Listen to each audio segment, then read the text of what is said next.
Okay, welcome everybody. Today is April 6th. This is a work session of the Westchester Borough Planning Commission. We have Alan Burke, Quinty Burrow, Steve Mitten, Thomas Doherty, Matt Clapp, and I'm Jim Cherry. Aaron Fluke is here as well. We are missing only Sheila Bakar, who won't be joining us today. Are there any announcements from anybody?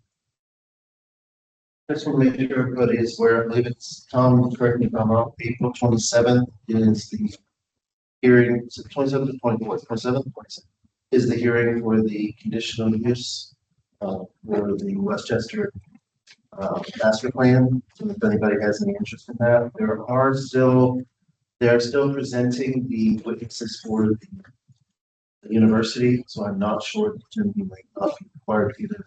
Like everybody on the phone. Going to be at least two this coming one and one more after that. Maybe another one after that. Don't know. I just want to let you guys know that was going to if you have concerns with like watch it. Very good. Excellent. The 24th or the 27th. 27th? On the calendar, it says March 23rd. That was the last one. We'll get it correct. It is 27th. Okay. It is 27th. And is that one of our, oh no, it's the 27th, I'm sorry. It's the zoning hearing board again, but moving No, it's Borough Council. The master plan is Yeah, Borough Council. no, but everybody's talking about meetings. It's taking over a zoning hearing board meeting. Oh, okay. All right, very good. So we should also announce that this isn't really Borough Council and got the old up there. Yes, that was so weird. Yeah. On the agenda, it said. If you look at the top, it says Borough Council. yeah. I did not. But there's a new one that came out, I guess. No, I printed one that I made. I don't know where it got, must have gotten modified. Okay, So the one I gave you is what I sent to the borough. got it. Somehow it got changed to Okay, borough council meeting. got it. Okay. No big deal. I'm working off the original draft. So you are not the chairman of Borough Council. I will say this. Just for clarity. Step on. I will say this, they have to rebuild everything in the management system and they're still working out some. So he could wind up being chairman of Borough Council. Never know. Anything could happen. Okay. Very good. All right, any citizens' comments on items not on the agenda? Move forward. Reports. Aaron. Okay, this is gonna be a little bit lengthy in the zoning hearing board. There were two separate sets of zoning hearing board meetings, one on the 24th, one on the 31st of this month.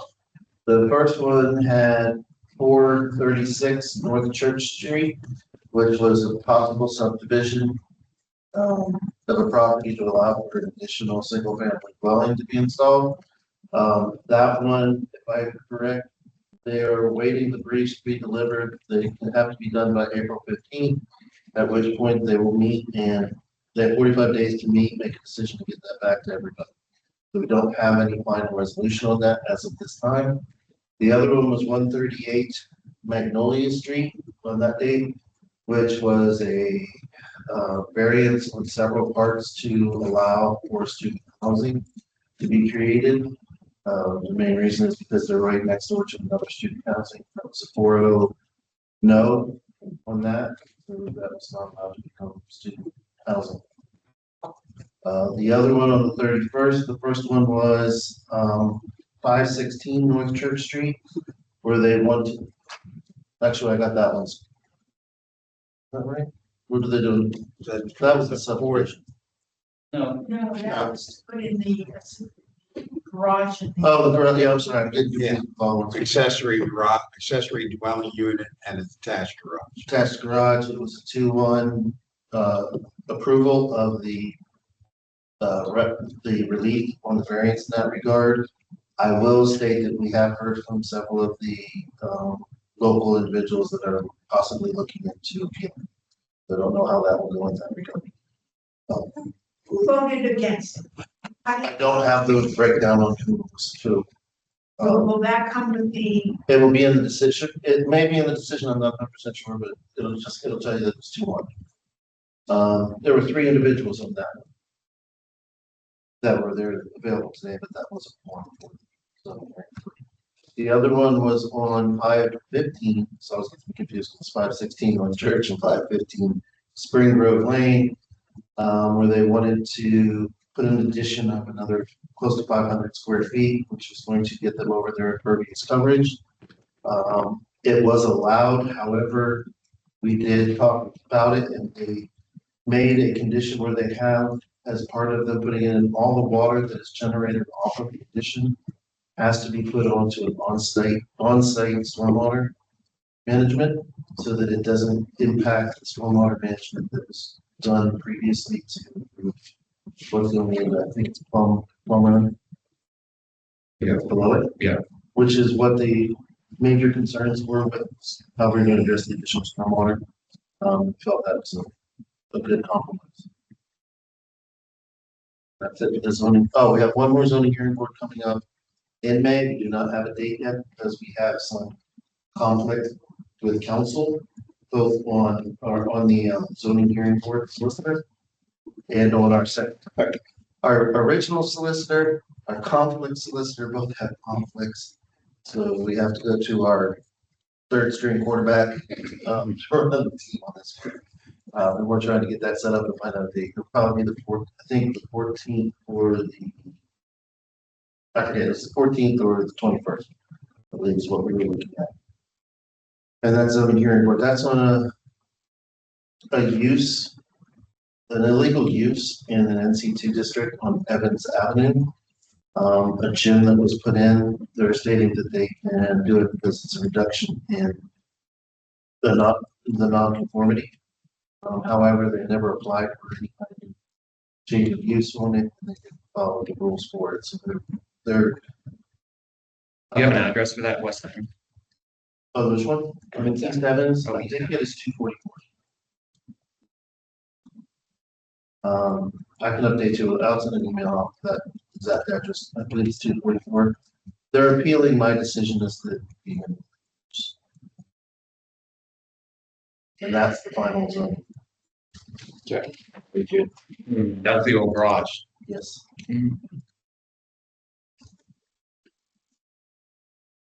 All right. Thomas, do you have anything from Hart? No, but I will next week. Okay, very good. I'm in conversation. Just Okay. have a forum. All right. All right, on the old business, update on the removal of 97A 1919. Wendy and I are working on this, we're trying to figure out who's the one responsible, it's supposed to be actually. We have a meeting tomorrow with Bill to go over that. So I'm gonna try to work out what's going on with it. Okay. Update on the rec space for payment fee in lieu. Tom, are you working on anything? I think I was asked not to do anything for now. I think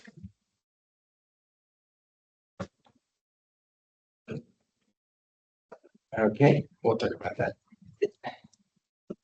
Update on the posting of the new PC procedures. Is that on our website yet? I haven't had a chance to look at it, it's supposed to go up, but I got caught up in some other stuff with cafe permits and a couple of other things. Just check.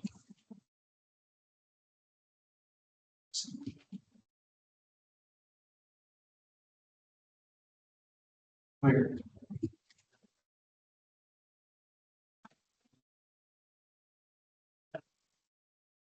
Nope.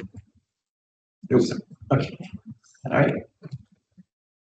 0 for 3. All right, D, update on the master plan. You've given us that. There's going to be a conditional use hearing on the 27th. And then we move on to. Do something first, unless you're gonna have less attention. Sure. Well, no, I'll get to it, that's the business.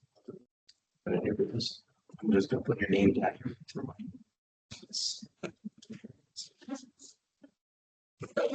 All right. So we're going to continue on with our Saldo and zoning topics with Thomas Doherty presenting. Looking forward to this. So get back to you. Sir.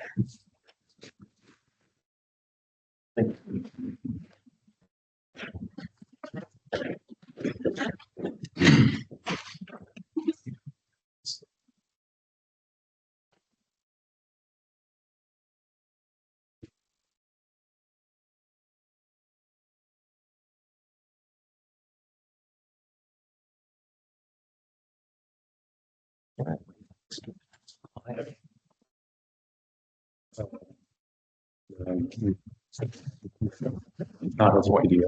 Okay, you're trying to go to full screen. Yeah. You could do full screen. How do you do that? There's like a, yeah. Yeah. It's just with it. It's still gonna be. Well, thank you. And this is gonna make a little bit more sense, I think, a couple pages down. Part of the preservation ordinance, a lot of the things that we talked about in the parking lot end up falling kind of under that umbrella. Most of what these first couple of pages touch on those things, but I also, since we were talking about pedestrian safety measures, I just want to talk about a couple different things. And this one is basically covered in this handout. Other things that most of this handout is not covered on the screen, but starts to get at potential ordinance language with that. So the point that I wanted to make here is something we already talked about, and it's a change that was already created on High Street there. That is, if you look at any of our streets with on-street parking, there is a point at which you can't get closer to the stop sign, right? Or you can't get closer to that intersection. And you'll see that painted yellow. So when you're adjacent to that, right, this car is obviously not in a traffic lane. And so we have this dead zone. And it's actually quite considerable. If you were to map that out in the borough, it would be interesting to do that, right? You could go to all our different intersections and see, okay, technically you can't be that close. And obviously we have to be thinking about SEPTA approved, and they were thinking about that right there. See how those are slightly different? They're thinking about that, but it doesn't make that much of a difference. But if you were to map out, well, how much area is blacktop that the cars can't park on? They can't drive through that intersection, and also the pedestrians can't be at. It's a huge area. It could be measured in quarters of acres, probably, right? And you see how the bump out right there, it's not actually increasing the site triangle, but it's putting the pedestrian within that site triangle. I'm working with it's a college actually in a town in Ohio, and so we're looking at streetscape improvements and we're working with the local municipality. And this bottom image I pulled up as an example of where many municipalities are saying, if you were to map out, I don't know what the improvements cost at Marketing Day, but I'm sure they were huge. This city had done some kind of proposal for bump outs on 2 blocks, and I want to say it was $1 million. That was back in 8 to 10 years ago. So whatever those dollars are now, right? A lot more. Can you zoom out just a little less when I see that upper image? And I think one of the beauties of something like this is that it can start to get us there at an almost insignificant cost. And so the president of the college shot me this photo a couple days ago. He was in DC, and I had shown him the bottom image as, hey, what you often see at intersections is storm infrastructure. And that's part of the huge cost, is you're moving this infrastructure out of your way to put in these pump outs, and you end up, by the time you go to get ready to dig, you've already set in motion all these things. You've got the design, the civil, everybody's involved, and you can't have the common sense thing of let's move it over a little bit, or how do we, avoid that infrastructure? But if you start, I think, with paint, it can get you a bit of the way there and get people kind of on board with this vision. So he just snapped this upper image when just walking the streets in DC. Lots of municipalities are doing it, and I think it would be great to have a conversation with Planning Commission. Maybe this is completely outside of our purview. Maybe there's already this other group that's doing it, but I just want to throw it out there. It's something that obviously we're concerned about. I'm talking about how do you take the initial step? If, let's say, if an intersection, both sides, is $500,000, the amount of time that it takes to get the grants together, to get the proposals, to get the civil engineers, to get all the steps in place. We're still talking about it 4 years from now. But if we can go out there, as so many other municipalities are doing, and say, hey, what can we do with just a couple $1,000s? It's not the best thing in the world, but it gets us a step in the right direction. And I think it allows us to get people on board, start utilizing that, and start making our streets safer, sooner. And hopefully we could identify the places where, hey, there isn't storm infrastructure here. Let's go ahead and do the full build out, in certain locations. It's a low dollar test of 100%. concept. That's what it's Aaron? Kind of like strong towns. For instance, 100%. what they state is instead of trying to make everything perfect in one step, you find your areas of concern, like like High Street in West Middle. On High Street, you may want they have a parking lane and then they have the two lanes and another parking lane. And that's one of our highest accident rates. And if you actually look at the corner of that on Google Earth or on Google Maps, you'll see there's a truck trying to itch out. And he's sitting almost right in the lane because he can't see what's going on. So what they say in strong towns is to find those high area impacts. And what's the first and least expensive thing that you can do about it, get it done. And in doing so, you reduce some of the issue. It might take, might reduce by 15, 20, 30%, but that may be 7, 8, 9 accidents or pedestrian issues. Sure. And even one of them significant, like you said, it's only a couple, maybe we're looking at 20,000 in that. Right. That's not a big position. But on some of these smaller ones that we're having some issues with it, it's a great idea. And usually people are parking. It breaks the line of sight so you can see pedestrians. Can you zoom out so we can see the whole page? See, if you look in this lower corner, this is how an existing curb line might look at an intersection where it just kind of holds the corner. Right. Where one proposal that improves sight lines for both the vehicles and the pedestrians and shortens the distance that a pedestrian has to cross the street. Oh, I see. Kind of gives them the safe zone, and also backs the cars up away from the corner and ensures that they're not parking there. This is a proven approach that works. What Thomas is suggesting or proposing is there are many steps between spending a lot of money. And so one of those is just at a level of painting the bituminous surface or painting the curbs out. So curbs could back up, no parking here. And then also provide a walking path and some safety zones there for. And it's amazing how many municipalities have jumped on board this. This is not cutting edge by any means. Yes. People have been doing this now for almost 10 years. To your point, Strong Towns has really been leading that charge. And it also helps to slow down traffic on the streets. 100%. All of this Everybody's like in Pittsburgh, where they talk about the tunnels, everybody says that everybody slows down in the tunnel, even though it says maintain speed, because our tunnels are built in the old style when they're really narrow. Barely have room on your side. We always say it's the tunnel monster. Yeah. It's going to get you if you're over a certain speed, but everybody slows down on these tunnels. It doesn't matter what's going on. You can go through at 70 miles an hour. Everybody slows down because it's so narrow. And you do bring it in. You bring it in visually, these are not gonna damage a vehicle if you hit them, but it's a traffic. That's what they do with the little poles. These do, but they'll just hold They'll it. step out That's there. not really the important part, yeah. But if it's just painted, I'm not gonna step out there.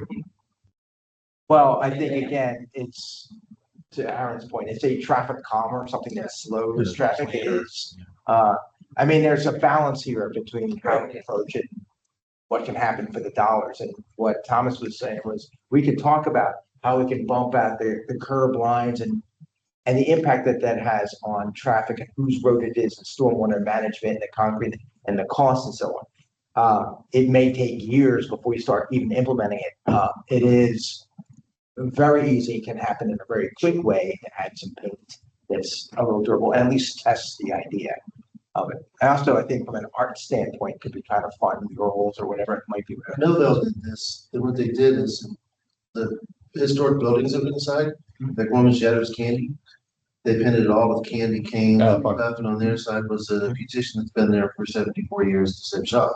They had this Art Nouveau hair coming out like theirs and stuff like that. What they did is they got a little bit of money from the people in the corner. Yep. You work with You you. sell the advertising space. They couldn't put words, but they put what they were. Yeah, So it was just a really cool way of. But almost like we had those planters a while back where businesses would pay dollars to. I think it's great. Good. And So it makes me wonder, very naive question, but I'm just gonna raise it. So if we had a plan, these are the places that we wanted to do and the dimensions for.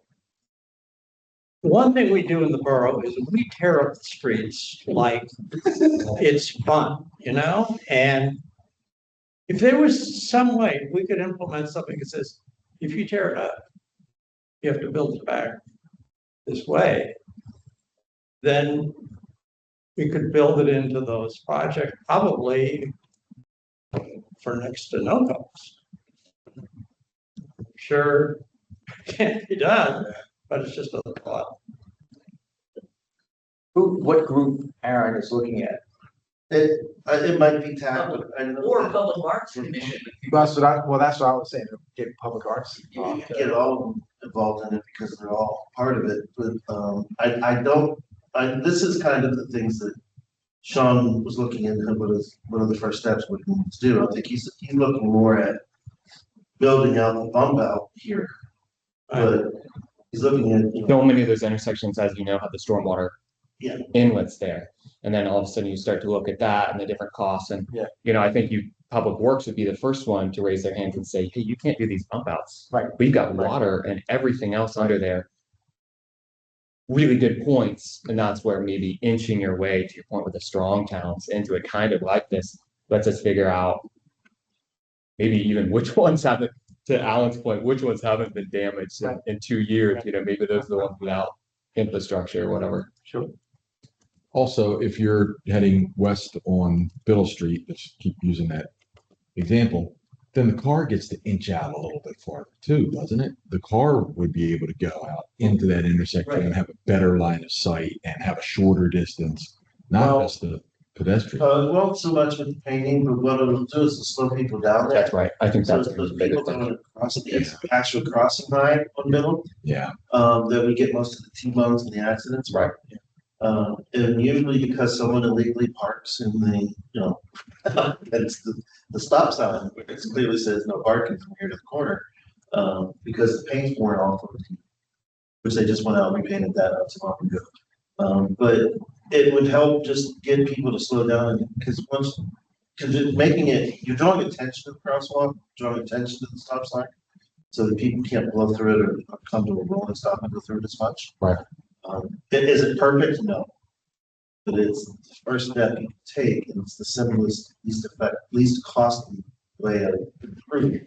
Whether it improves at 10%, 15%, 100%. You're improving. It's definitely improving the safety for the pedestrians. It might not, like, I think it will also improve it for the cars. 5, 10, 20% maybe, but for the pedestrians, it's gonna be, a huge improvement. Can you zoom so we can see that whole slide, and then I'll be quick for some of these other ones. So, Aaron already primed us for this second image, and it's essentially just a reminder. Yeah, if you scroll down, just the next page. That Strong Towns does have resources that we can access, and they're trying to make the point. We should not be waiting for all the expensive studies. There are things that we can do right now with our existing staff. Okay, that's it. Next. Sorry, Tom. No, it's perfect. I was like, it's great. So this is number 13 on the list, or before we organized. So this is just the original list. This is number 13. I did offer to draft some initial language just to help us start to think about that. You'll see that on the second and third page of this handout. I did spend some time on this. I was using LLMs, but I was using it to pick up as much information you can from USDA Forest Service on this, EPA on this, different other municipalities that have addressed this, Philadelphia. And so you'll see that cited in the language on these on this kind of page and a half here.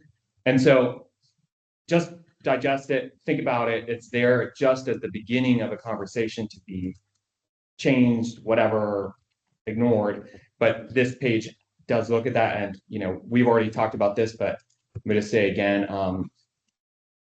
they're an essential part of stormwater management, should be.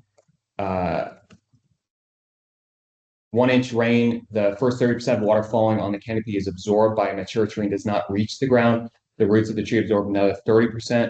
Street tree canopies on average absorb 1/2 inch of water per rainfall. It does a huge amount. And what we've been talking about with the street tree pervious coverage thing is one mature tree is going to do so much work for the borough, however much area it takes to plant that tree, it's going to do much more than just simply having that pervious surface. And so if we had a way to incentivize homeowners and businesses investing in their, well, in this case, as my initial stab, I'm just talking about residential districts, but homeowners investing in their street trees as a way of offsetting some of their pervious coverage and doing it. And this is based on, let's say, a 50%. So if we think that it's going to have an X degree, to be really conservative, let's start with 50% of whatever that X is, as that offset. But at your own, whenever you can, you could look through this handout. Next.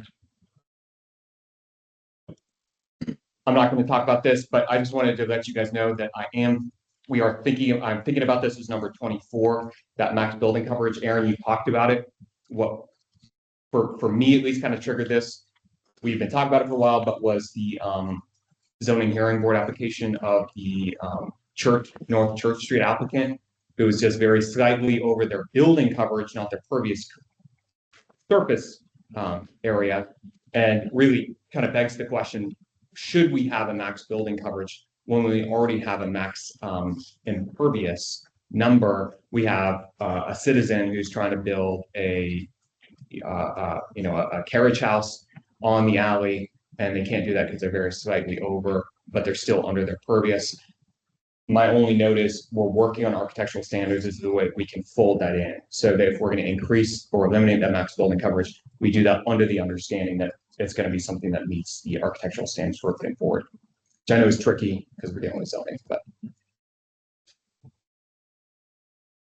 this one, this was number 31 on the list. It definitely, I think, falls within the preservation ordinance. We've been saying preservation. We're talking about preserving the borough character, right? New buildings that do that.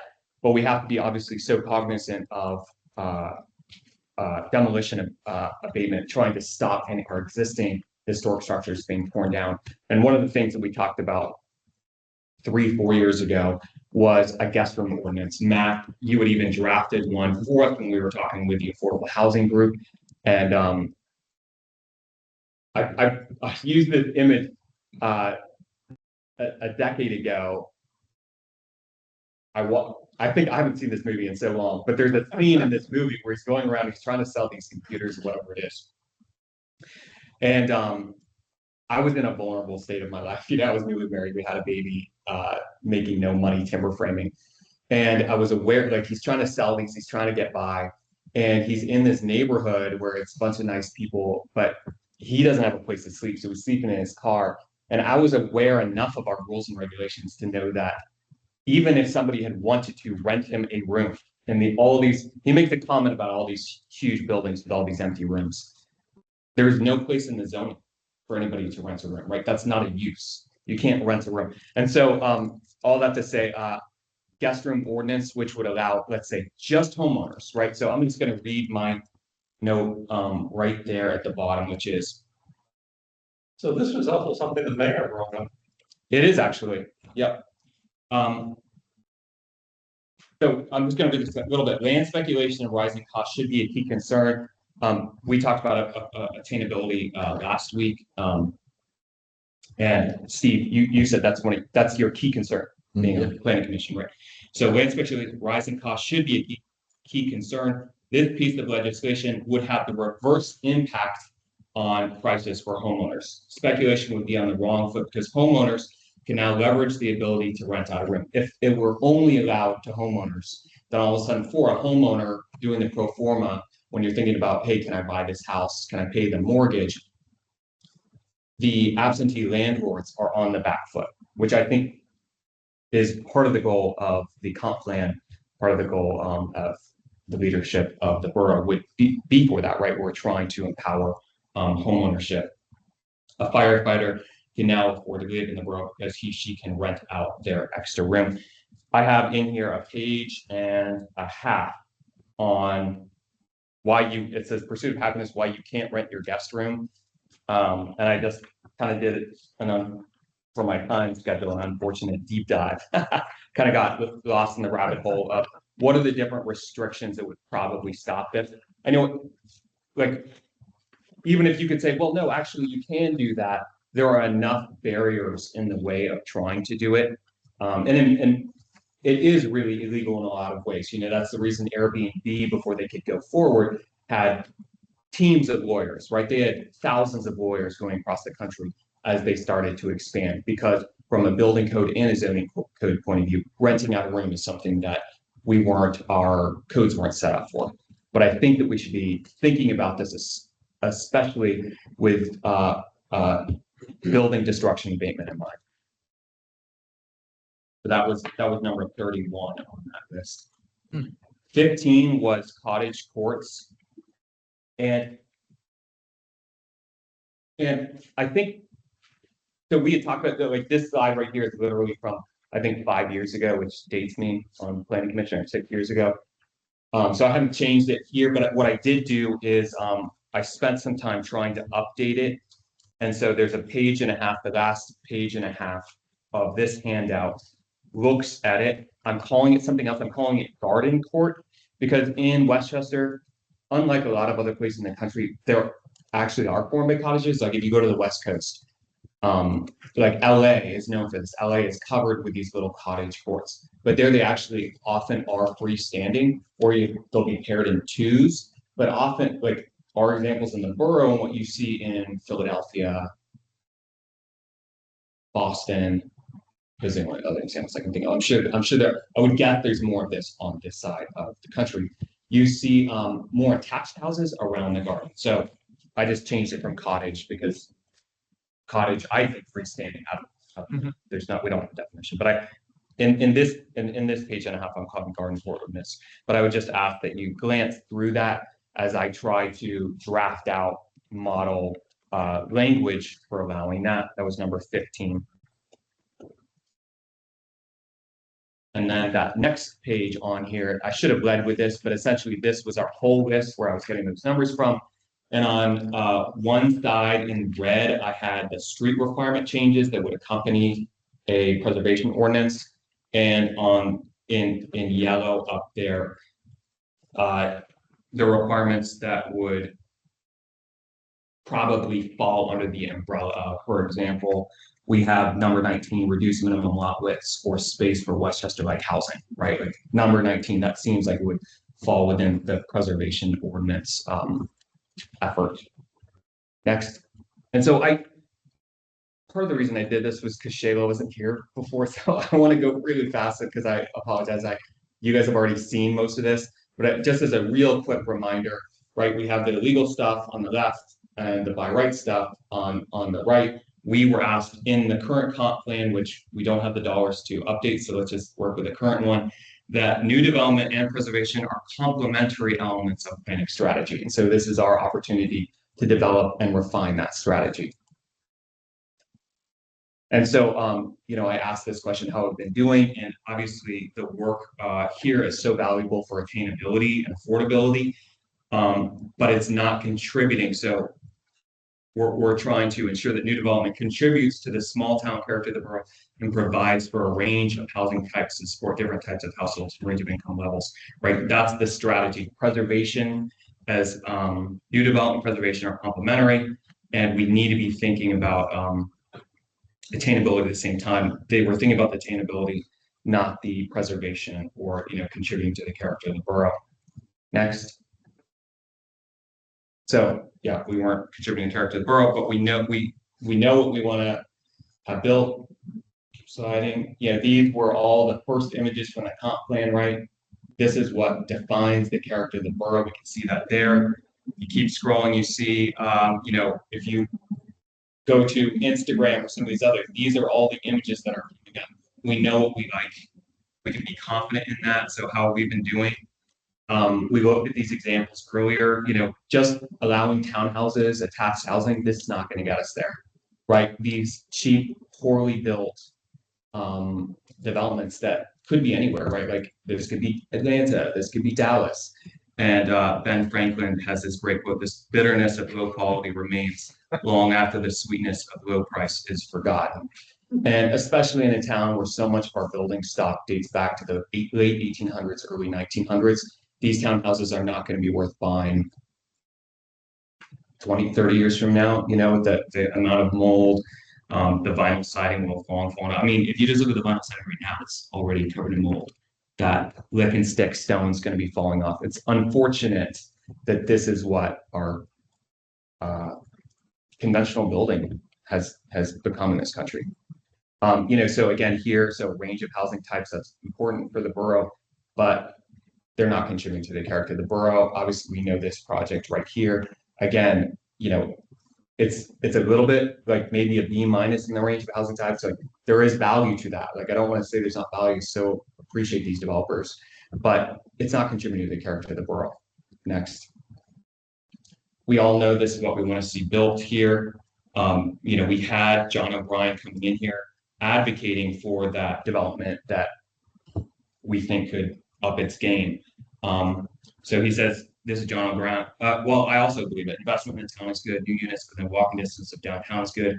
John O'Brien wants the new units. Our walkable downtown needs the new units. But we also need to open the door to buildings which contribute to the character of the borough. And that door has been shut. This is new. You guys haven't seen this. This is a great slide. Eric Kronberg, he works out of Atlanta. He does a lot of good research and work pairing up with different universities. And I thought this was really interesting looking at, I mean, it's intuitive, or we already knew this, but it's nice to see it on a little graph. What he's showing, the numbers next to the buildings at the bottom is number of stories. So 1 to 3, 2, 4, 6, 8, right? Those are the stories. And then he's looking at cost per 800 square feet unit per story. Okay, he's assuming that that's the unit size. And then you're looking at the range of cost per unit on IRC versus IBC, right? And so you flip over to IBC, what, 3plex and on. So if you're looking at on the left-hand side, the cost per unit down there, number 4 over there, that's not quite because that's stacked parking. But let's say right before you hit that in that pink line of cost per unit, that's you know the former or the current Burger King site plan is going to be that, right? It pencils because it can get so much density on that piece of dirt, but from a attainability point of view, those dollars have to get paid back one way or the other. And so if you're looking for attainability, we need to be thinking seriously about whether or not it falls in the IRC or IBC here. And really significantly too, the kind of financing that goes behind projects like that 1 to 3 story stuff over there, which makes up the fabric of the borough versus the multifamily. Not a critique of the multifamily, but just valuable when you're thinking about attainability. These other units are going to cost a fortune per unit, and that's going to have to get paid back one way or the other. You know, these apartments are. I was talking to a young woman, a teacher, a woman who was living in Metropolitan with her partner. She's paying $2,100 a month, which is not high for the borough. It's a single bedroom. They've got mold. They can't call to get their own mold inspection, right? They have to go through the. I shouldn't have used any of the apartment complex, but they have to go through the apartment complex. They're on their own time frame. They can hear everybody, and below them, under them, they're still really grateful to be in the borough. But that's the cheapest rent you get in the borough, and it's still 21. And so this is a really valuable slide to keep in mind. Building code for cost of construction for unit. IRC and IBC, that's it. International Residential Code, National Building Code. Thank you. All part of the ICC code. That actually is a point of fact that a lot of code officials are also bringing up. I know in Oregon, and I think there's a couple other states, I think Texas maybe one of them too, and I think Philadelphia actually got the right to do this from the state, is that they are now doing up to 4 units. I just heard about Four- this. 4 to 8 units are going underneath the, are going into the, IRC, Yep, which is lowering the cost drastically. drastically of building.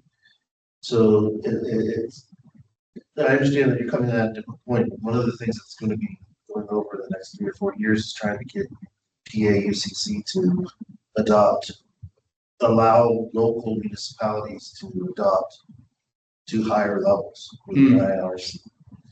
They don't, you're never going to see it go up to 30 or 40, but it'd be up to like. Which would make sense, but it's like, you know, you have an IBC triggered, you know, it's like, I'm gonna put 400 unit or 200 units in this building, IBC, 3 units, IBC. It's like, we gotta change, to your point, you gotta move that number And up, there's a lot of discussion in. not to 30, but to 4 or 5, you know? Well, they're looking at probably 8 to 12. Yeah, The- and 12 kind of makes sense. The It's high, there. the high point.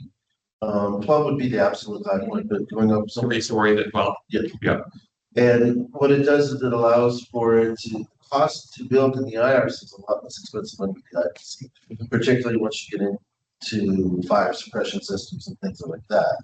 Because there are ways to build a property. There's what's called performance studies.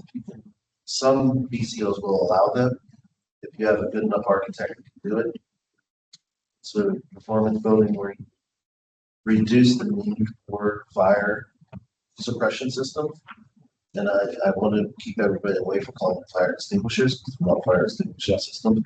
The idea is they just give you a longer amount of time to get out of the building. They don't stop the fire. They're going to damage the house more. it's really for smoke, right? It knocks the smoke down, it keeps the fire suppressed, so it's not producing as much smoke. You have some smoke walls, smoke corridors to take away from the property. And what that does is it gives you the same amount of time to get out of the building as you would if you have a suppression system. So you can get around the cost of the suppression system. In some municipalities, it's not acceptable. I've never heard of it, actually. It's in the code, you can do it, but it's very difficult. Yeah. And it's slightly less expensive, The rationale makes sense. but the idea is more for your older buildings that may not retrofit well into a sprinkler system. Yeah. But the idea is the Converse, if you're looking at attainable buildings, try to get the PAUC to allow for the boroughs and the individual municipalities to pick how many up to a certain level, probably 8 or 12. That would make it a lot less expensive to build. Those units would make it more attractive to build.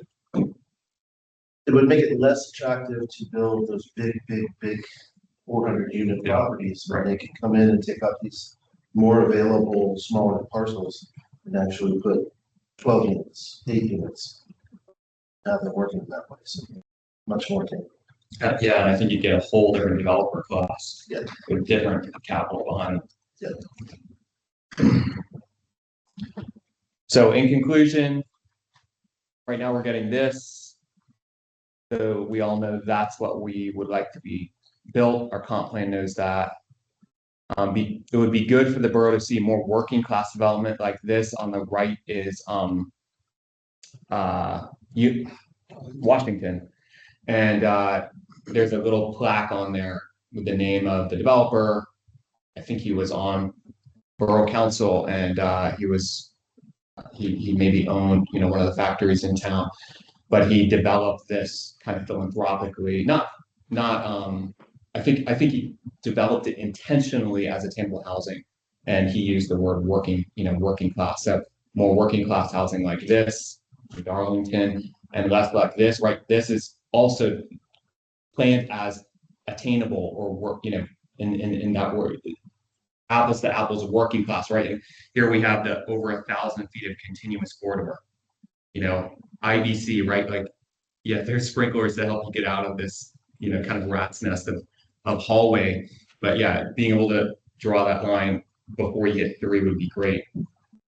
You know, right now the one on the top is incentivized and the one on the bottom is non-conforming.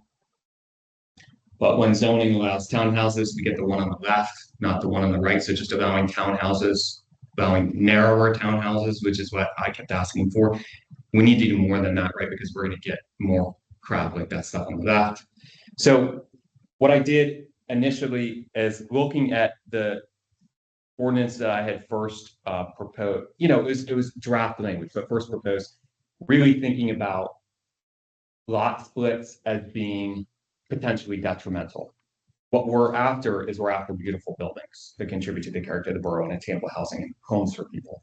And if we start by allowing those lot splits, is that the direction we want, or do we want to really focus in on the buildings? And so you see in here, I was trying to get rid of lot and try to change the language to building. If you go to the next one, I had included architectural design standards again in this draft language. I was looking at the HARB guidelines on the left, looking at, just a great example on the right. We see these patterns over and over, right?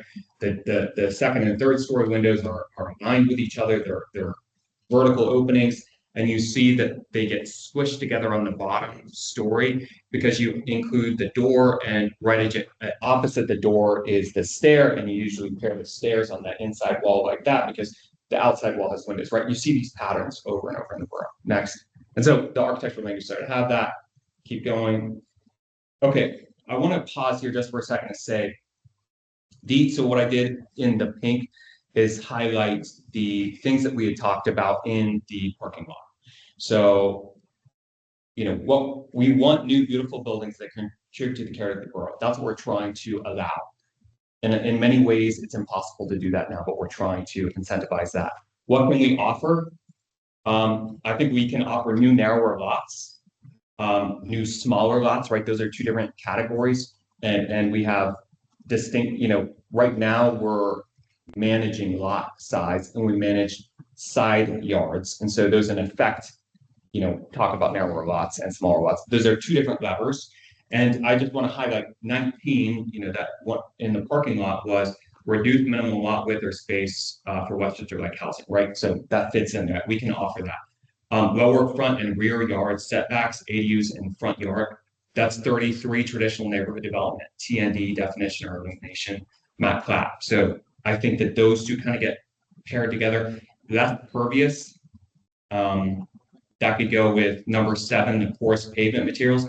I think it could also go with this street tree ordinance, trying to balance out, not obviously what we don't want to ever trigger more stormwater, but there are other ways of dealing with stormwater, like allowing pervious pavement, like allowing these street trees, which, if you read through the street tree ordinance and the way that I got to the proposal, it would go above and beyond by 2x. Right. So I'd say, like, if the tree is going to have a 2x impact on stormwater, let's allow the pervious to cut back on a 1x. So in the end, we would end up with more stormwater absorption and still allow the homeowner to have more coverage on their lot.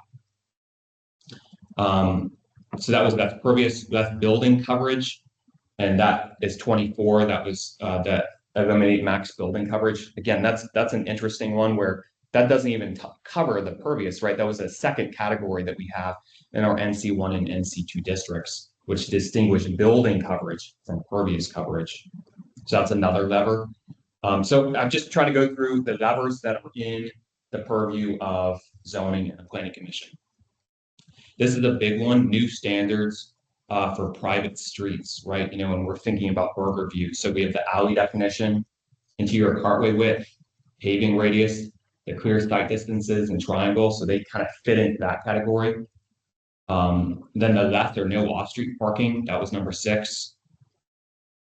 And then finally, guest room ordinance of homeowners. Okay, real quick, I just want to go through a couple different development types that we've talked about over the last few months here.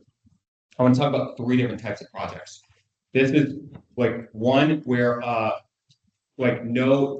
small infill with no new private street or Muse Street, right? So this is a developer comes to us and says, hey, I'm thinking about doing this. That's one type of project where it's infill. They're using the existing street networks. And which of these levers could we start to pull in exchange for beautiful buildings that contribute to the character of the borough. Next. And this is another one. This is that gentleman, he came forward. There was a church on Gay Street. He wanted to tear it down. He wanted to put in a bunch of units that faced the side yard. I thought it was a bad plan. I had sketched out a plan. We never looked at it together. It was about half the units that he wanted. But what I was trying to get to is, hey, what's about the right? If we were to develop, if that developer was to develop this lot in, in a way that was harmonious with the rest of the borough, what would that look like? And I think it would look something like this, right? And that's about half the lot units that you wanted. So that's one type of project, right? These small infill with no new streets. Next. Our second type of project is, this is obviously Rayot's development. We keep coming back to this. Doesn't follow any of the rules, but large developments that would include, right, new private or public streets. Next. So this is a different kind of development. And so this was, me kind of looking at that and thinking, okay, what would be an alternative? And we ended up with maxing out at, right, 37 single family homes that could be built there as opposed to, the apartment complex. So that would be our second type. And I guess what I'm trying to point out here is that if you go back to those levers and we're thinking about a preservation ordinance, a lot of the issues that are going to come up are going to be in the saldo, and it has to do with these new streets. And so a lot of these projects, if they're small infill, don't require that. And so we should kind of be thinking about them maybe in different buckets. This third one is probably, I'm guessing it's kind of controversial, but it's interesting to look at the preservation awards on the map and like where those are in the borough. And it just highlights that we have these 1960s and beyond areas of our borough, which I think have really wonderful neighborhoods and homes, but they're not really part of the character of the borough. And right now, that's set in stone because we have match existing front yard setbacks, and we have other, things that go hand in hand with that. But we can look at this little plan on the left. What you see here on the top, right, that black box. Let's say you have a lot, and you've got your rear, your side, and your front yard setback, and you have the driveway. You've got the two. Right, this could be any number of our lots, and our lots are a little bit smaller, but it's something like that, right? And it is what it is, and your front yard is set by that. And right now, you couldn't put the garage door probably facing the street. I think, if we have that standard in place, but whatever. Not many of these are being built anymore. But you see that all over the place. If somebody wanted to, let's say, put something here, let's say you wanted to say, I don't actually want the garage door to face the street. I want to have the garage door face an interior little courtyard. Actually, I want to extend out a little wall and I want to have a little post here and build something that actually is a little bit more in keeping. I want to bring some of the details of the room. Something like this. Maybe I put that little ADU, in the front, right? And I've got these windows here and I want a little garage door. That would be a third type of project, I think, which would be allowing for infill in some of these NC1 districts and basically opening up the door to a homeowner wanting to do that. I think that's kind of its own third rail that at some point we might want to look at, but they're kind of three distinct groups in my mind. And then the last thing I wanted to look at, I was at Notre Dame a couple weeks ago giving a presentation on this development type actually, which is an elderly development type you find in the Netherlands, in Belgium, and the conference was on church housing, and Chuck Morone actually gave the keynote at the event, and that's actually why I was thinking of Strong Towns and put that slide on there. What I wanted to point out, this wasn't my slide. I saw this just a couple days ago. This is the architect Robert Orr. He's a well-known urban planner working with somebody with a city in New Haven, Connecticut, and they're working on a project that just has a flag lot. And I saw that he was also looking at the same development type that I was presenting on, right? This Hoffia or God's House Court. And the thing that jumped out at me is that here's a development. So a little background on this. These are built specifically for elderly. And if you go to these little towns in the Netherlands or cities in the Netherlands, you'll see the date on the outside of these. And kind of like our historic fabric, they're built really simply. It's 2 bricks, they're stacked up, and the date and the last name of the benefactors on there. So it'll be like 1300, 1400, 1500, 16, you know, it's amazing how permanent these things are. You walk into these little developments. These have been the homes of elderly since the 1400s. It's incredible. And they're built really durably, so it's the same brick walls. So the thing that jumped out at me when I saw this is New Haven, Connecticut, is that even with all the hoops that I'm going through as I'm trying to revise this preservation ordinance, if you wanted to build this, right, like this is completely non-conforming with the preservation ordinance. And so one of the things that, if you go to the next page, no, actually stay on that, sorry. One of the things Tom Committa said to us a year ago was, Westchester's pretty small. When you're thinking about, we were looking at the block class. When you're thinking about the borough, try just like printing it out and sketching what you want. And so my thought was, with the preservation ordinance, and I've already been kind of pushing this, I've been telling you, Jim, and you, Alan, that what I really think that we should do is draw what we think is appropriate in the borough. And so Elbow Lane won a preservation award. Elbow Lane also wouldn't fit within the current preservation ordinance I'm putting forward. The current one I'm putting forward, probably even with the new, like it depends on what the new street and sidewalk.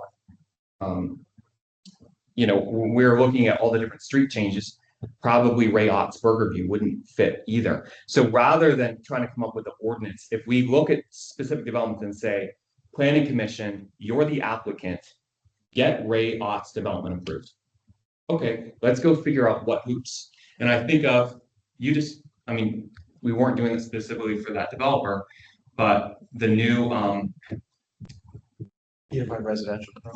Unified, that was, here's a project. What would need to change for this project to work? So if we start with the project, and I think we don't have to make it up, like this would be a beautiful one, but we don't have this here. So let's put this one aside. We have Elbow Lane. We've got so many great little developments and projects in our borough.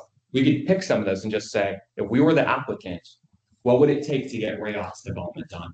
And then start crafting the ordinance around that. I just had two more images. And this is just, when we're thinking about attainability, process is often so at odds with that. A friend sent me this email or this note that he got and said, hey, can you help me understand what does this even mean? He's got 6 kids. He's at St. Agnes. He's a teacher. He lives here. His wife's family's lived here. I think she was born here. So the grandparents are just down the street. He's been trying to, they're in one of these 1960s, less than 800 square feet homes. He's trying to raise the top, right, and put an addition up there. He's been trying to do this for 3 years now, just trying to get the money, but also wrap his head around it. He had an architect put together plans for him 2 years ago, maybe. So now we adopted the 2021 building code. So the note coming back is, he said, how do you explain this? So I copy pasted my email, which is basically, hey, the borough's adopted 21. You need to go back to your architect and get him to revise. And if there are changes that need to be made, change. The second set of notes have to do with MEP, really defining and describing in more clear detail what are the changes that are going to happen to this. The third one, and this is copy paste from my email to him, this might be the toughest one, and which is basically all the trades have to be licensed through the borough. And what I want to juxtapose that with is this new period architecture Trethway project. And if you know that side of town, right, this is the third period Trethway, project down there. This one is maybe also on Virginia. So they did one on Virginia, a block to the west, and then they did the one adjacent to the golf course last year, and they're doing this one here. Beautiful projects, I think. I think there's a lot to be said for it. Notice they've got 5 different parking stalls there. So like everybody's happy, right? They look at all the off-street parking they're providing. Look at the beautiful architecture. Harb would be happy. Everybody's happy.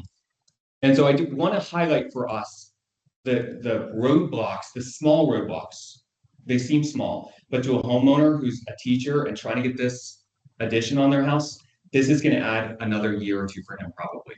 Just trying to wrap his head around it. And so process is often at odds with attainability. If you look at the Chester County Planning new housing units built, they only had 2023 on their website, but apartments, single family attached, single family detached total. Right, we don't see a lot of new homes built in the borough, and process is often at odds with attainability. And that's not by no means pointing fingers at anybody, like, but I'm working with this new trade school in Ohio, right? And they're trying to figure out how do we price out projects and be really responsible to the clients. And one of the things that we're working on that I haven't realized is that really this is with these with people that are not spending a huge amount of money, they're not getting multiple bids. You have a relationship with a contractor. So this gentleman on the left, he reaching out to a contractor that did his neighbor's house, that did his in-laws house, that did another house in the neighborhood over the last 10 years, right? He's coming from up north and out west because the Lancaster area is going to be cheaper. So if you're, Cocoon, or any of the local groups, I think they do great work, but they're often more expensive. So I just want us to be keeping in mind when we're talking about attainability, they're not the easy projects. The easy projects is Trustway and period right there. I do have a question on this. You said that the drawings were done 2 years ago? I think so. Initial drawings. The initial drawings, it was the contract signed last year. I don't know. Because the. I'm sure you know what this is. No, actually, Okay. I tried to let Paul and them get. Sure. Yeah. Everything else under control. Because the state has stated that if the drawings were done prior to January 1st of 2026. They didn't submit them until It recently. doesn't matter. The Okay. drawings are done and the contract signed prior to 2026. Then you have up until June 30th to use. Really? Okay. I gave him bad advice because I did not tell him that. I'll have him Check check and out. see when the contract was signed. And then Okay. contact me. Okay. Because I just did this for the zoning hearing board. He was doing it. Okay. Typically states that even if they were drawn prior to January 1st, 2026, as long as the contract and the drawings were submitted before, then you were to accept them up until June 30th. If the contract was not signed prior to January 1st, then it has to go to the 2021. So the 20 plans would have to go back and be revised and correct anything to the 2021. And it would basically just need to be reprinted with, say if they're using the 2021s, and if there is any Right. specific difference, that would have to be done. But technically, there's still a time frame for them to do this. When you may not know that, should have not Sure. gotten information. Yeah. Check on when that contract was signed, because that may be something. I'll forward him that information. That's helpful. The point still stands. Process is often at odds with attainability, and so we just have to keep that in mind. So if for example, all the trades need to be licensed through the borough, for homeowners, that's often going to be this very big lift to try to think through, how do I work outside of that? It's really hard to get, it's relationships. You bid out projects, you'll see 2x numbers all the time. I'm trying to get tile for this new bathroom, this number, for a homeowner to do that. Like, it's one thing if I'm doing it, right? I'm used to that. I have a list of people to call. That's a really difficult thing to do. And obviously tile is not on the license through the borough, but plumbing, electrical, that would be. So let's just keep that in mind. Oh, and this is just again from Strong Towns. He's just talking about implementation. His point was, if you want to try this, have your planning commission basically be the applicant, submit a test application. A city official should submit a sample application for a duplex conversion, backyard cottage, whatever that is. So again, this is taken from Strong Towns, backing up this. If we really want to get to this preservation ordinance, we have examples of projects we like this. If we're interested in a cottage court, let's apply to try to build the little garden courtyard at Bernard Street. Okay, what hurdles do we run into? Let's see what we can do there. Let me know if you're doing that. We'll charge you. Well, your name is going on the application. Yeah. Very nice, Thomas. Thank you. Yeah, it is hard, and I think, like with all of these, and I followed up with emails to Quinty and Steve on their presentations. It's taking the next step and making an actionable item or a ability to, now that you have that presentation, what are those steps or how do you see this thing being able to move forward? Something that we can then put in play. You've covered a lot of different topics. Well, I think you'll see in here about 5 drafts of different things. So I think Sure. at least for some of those things, I would ask that everybody here read through and think about Okay. street tree, think about some of these other things in there. And the preservation ordinance one, my proposal is, let's start looking at a couple of these. Let's look at elbow length. Let's look at, and so that's this vast page here. I've called it shovel-ready projects. They're not really shovel-ready projects, but everybody knows that term. And I shovel-ready preservation is a living tradition. And I say proposed projects down here, Burger View, Elbow Lane, Bernard Street Garden Court, Portico Row. Let's look at these projects and figure out they're not conforming today. Okay, what would it take to get those built? So my proposal is we draw those and submit them. Sure. And Obviously, there are costs associated with that, so we would have to figure out how to do that, but we can do the drawing part. Yeah, I think there's areas in the borough that could really actually use an infusion or like a catalyst for other good development to happen. You look in, I'm just gonna say the southeast corner, there's some areas there that have some older product that aren't actually contributing. There's actually some affordable housing down there Yep. that I think could be reimagined and be significantly better quality and offer probably a greater density, greater something more consistent with the borough. Yeah. I think given opportunities to maybe do some of the other things that we've tried to implement in other areas there. So I think Developers are so sensitive to having to go in front of a borough and ask for permissions, right? The buy right is always going to be the approach that they're going to take. And so being able to get in front of them, like, so it's this half page. So I just, after you read that, I say, if we know what we want to see built, buildings and developments that contribute, the buildings development that contribute to the character of the borough, then our job is not to wait for those projects to appear. Our job is to make them shovel ready. If we were to go through that, and other municipalities do this, they will say, they'll put RFPs out, cities will do it, big cities will do this, for pieces of land and say, this is what we want to get built, and then they'll put it on a shelf. Developer, like, it's ready to go from a zoning point of view. If we were to do that, and I know there be different litigation things that people would get worried about that, but if we were to start drawing up, especially precedent that we have, elbow lane, I'm just gonna draw it in here, and if a developer knew that, like, zoning is already taken care of, that's such an, you'd start to see them crunch the numbers on that, where they would never write pro formas first.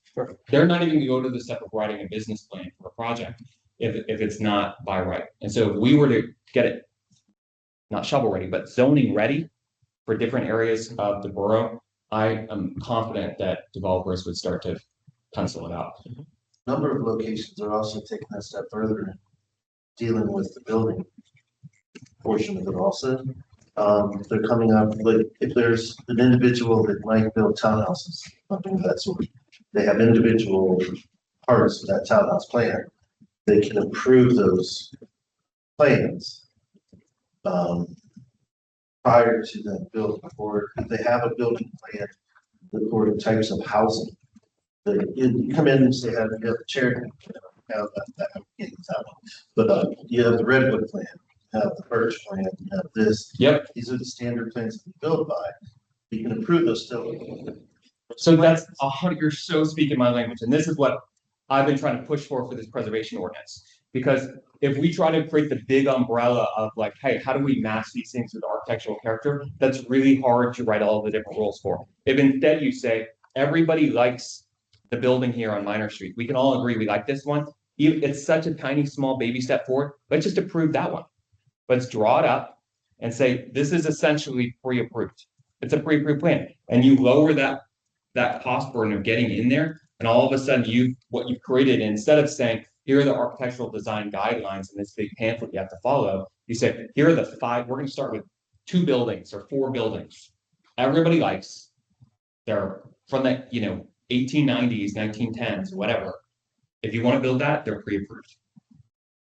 That is the way to approach preservation. Then it's simple, because at that point, then it's a simple application process. I will draw, if you want to pass forward, I will volunteer my time to draw that up. I'll draw up those plans. I mean, it is some of a number of communities. Yeah, I think lots of communities. I think it's great. It gives an unsure developer almost a sure path forward. And it also gives a municipality confidence in saying, here are these design guidelines. How can they be abused and used and whatever? Probably there are ways to do that. Here are literal, very basic plans, like from a pre-approval point of view, there's not a whole lot to them. Like especially what you're looking at is structure on a little 14-foot wide townhouse or whatever. There is a company that. You can't get that wrong because the plans, what you're pulling off the shelf of the plans. There was a company that actually, was doing ADUs. And he had 4 plans. I said, I don't even have a problem with getting all 4 of these pre-approved. They would now have to go through zoning for each one. The plan themselves could be approved, so that if it fits the zoning, it just, they go straight in, you don't have to do anything, you pay for the pre-approval of the plan. And what that does is that it makes it a little bit quicker, easier for them, set fee that they know it's gonna be. So they have all their calculations done. We never steps to the zoning side, because each of these individual lots. But more importantly, from our preservation ordinance point of view, I would say it gives borough confidence that what they're saying yes to. If we're gonna pull a lever for zoning, let's say, you say, hey, you don't have to, ADU, for example. We're not gonna differentiate building coverage and impervious if you use this pre-approved plan. You can say like, hey, that's too heavy-handed as a borough. It's like, yeah, we're just trying to make baby steps, and it's a beautiful building, and we have like 4 of them that we've matched so far from something that's like on our list of historic heritage or something. Yeah, right. Like in the future, maybe we can add to it, but like here's our small step forward. Sure. I like it a lot. That right, that's actionable. That's drawing up some of these plans. That's really simple. Yep. And your time zoning changes. You get the zoning change if you use one of these plans. And figuring out fit that into Pennsylvania law of zoning. That's where we're gonna have difficulty. That's where you come in. I know. And if I could say one other thing, I think the ADU and garage on, what was that, 436? No, there's 5. Something. It's sort of a case study. You should have seen the opposition to that. And the opposition came from people who lived on the alley. Their houses were actually on the alley, Sure. but there were at least 10 neighbors there that were, I would say, almost vehemently opposed to it. Right, and that's you're always going to have that. Yeah, that guy right there. And it's not a criticism. Right.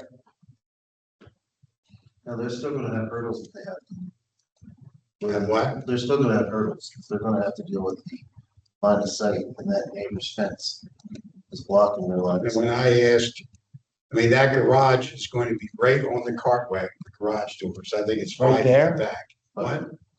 Right on the car. It's 5 feet back. And when I asked, well, how are you going to get in and out of the garage? The answer was, well, everyone has backup cameras now. Okay. Because He should have practiced that answer. What? He should have practiced a different answer. In demolition, they're gonna have to do stormwater management. So there probably will be a review by the borough engineer of the line of sight, whether or not they have the turning radius to get in. Kill the garage was one of the other issues. They're saying that the people backing out of the garage will just back into their cart path, which is not really good. You have somebody parking in that cart path. I mean, as you were speaking, I was thinking that some of this is going to entail an education. Some of the things you're talking. Sure. Because I'm concerned there'll be a lot of opposition. But those, like, let's say that the rationale of a building and a pervious coverage are outside of all the concerns you just brought up. Right, let's say that the lot was a little bit wider, all those concerns are still there. So Correct. That's correct. there are other, like, it's like we want zoning to deal with noise. It's like, well, we actually have a noise ordinance. Let's make the noise ordinance do the job of the noise ordinance, or the trash ordinance too. Like, we've got all these other ordinances dealing with these other things. Let's not have zoning do it in the back, like try to do a job that it's not intended to do. Last week, Department of Community and Economic Development, Pennsylvania Housing Action Plan came from the governor's office, and it said exactly what you're saying. Develop a library of model land use ordinances. The ones that are, Yep. like you said, shovel ready there. Then this was the second. This just came out Thursday. Yeah, it's not passed. I mean, it's the governor's plan. But that's exactly what you're talking. Might have a path forward then. The governor. I will agree with Tom on one thing. We may have a path forward, but there's a lot of natives that are going to be sad. Well, I think, Are going to be on our path. We had a planning commission member, a few people ago who said, I still don't understand why we have any cafe seating on Gay Street. We have all these cars. I was against it. I was on borough council and I was against it. Why do we have all this cafe seating? So you have somebody who's on borough council, who's on planning commission. My thought is, don't sit inside. Why are you trying to make it illegal? You're always gonna have these people that, she's over here saying, it had to do with, because you do have to monitor obviously cafe seating, right? Like you're saying that's. Maybe go away from this topic right now. Not been a happy month with it. Sure, okay, Because everybody wanted their cafe seating in 2 weeks. yeah. My only point is that there always gonna be people pushing back on that, but obviously huge numbers of us. but I do think if you lay something out, they can see it. Yeah. So I think what you're saying about. Even better, point to it, willingness to it's right approve. there. Yeah, take a look. Definitely. I will say this, using the cafe permit thing that we just went through, the one thing that I could have done better to make this whole fire go away was to have started communicating on February. Better. That before you were here. No, it was still. Day 72. Start in November instead of waiting till February to say, I figured we're only changing, we're not changing anything, we're only going to do one little thing on the application. But that one little thing sent everybody into it. Because they didn't understand what That's right. was going on. So the point taken is whatever we do with this, you started to think of what the education is going to be for us. Sure. I agree with a lot of what you're saying, it's just can we get there? Don't knee-jerk react, but actually have some intellectual thought. Right. To the extent that it's possible.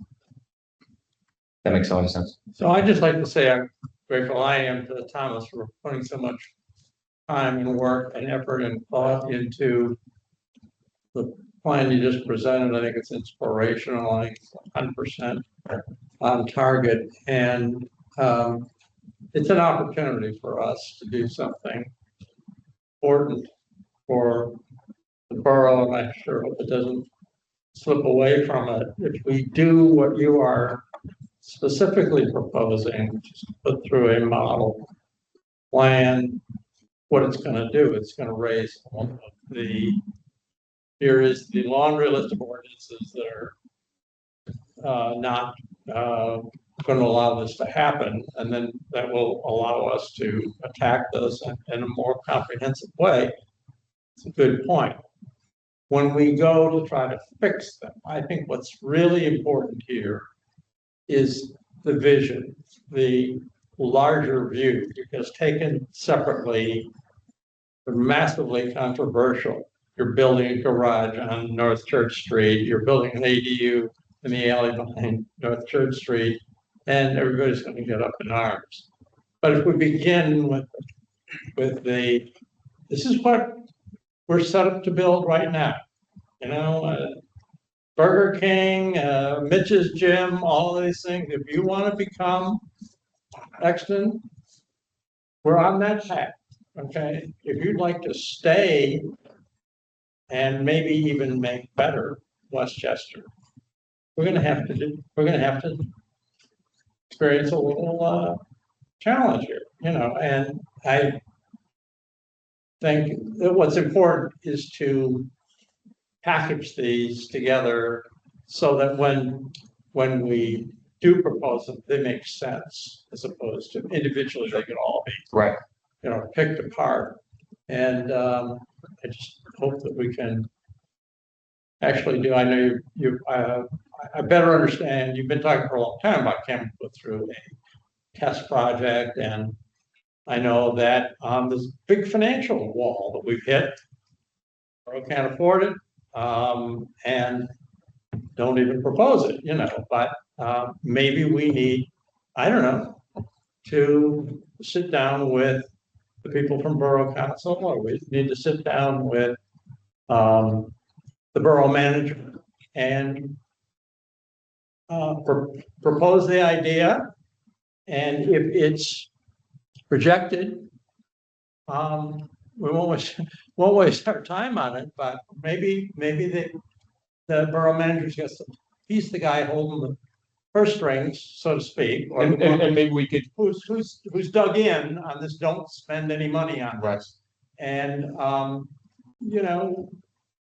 I think borough council holds the purse strings, but he's the guy who's executing. and if we picked a project that wouldn't require our third-party consultants, there are some projects that we could pick that would be smaller ones, kind of in that first category. I kind of broke them into 3 different categories now. Yeah. 1 or 3, if 2 requires third-party contractors. 1 and 3 don't. Those would be like the small infill projects that you're utilizing your existing street and alley networks, or putting that like ADU thing in the front. Those we could go through and say, hey, look at, these are the levers that need to be pulled. Here are the 4 plans that we'd be approving. And really, like the zoning approvals, to your point, if you go there and just make the zoning changes, I think that's a recipe for disaster. But if essentially what you're saying is we're trying to allow for these 4 buildings to be built, and if you build one of these 4 buildings, because I love that you brought that up, I've been preaching that one for a long time and I kind of let go of it. But if you tie those permissions to those buildings, then what you're doing is you're ensuring that you're going to get at least the structure that everybody likes.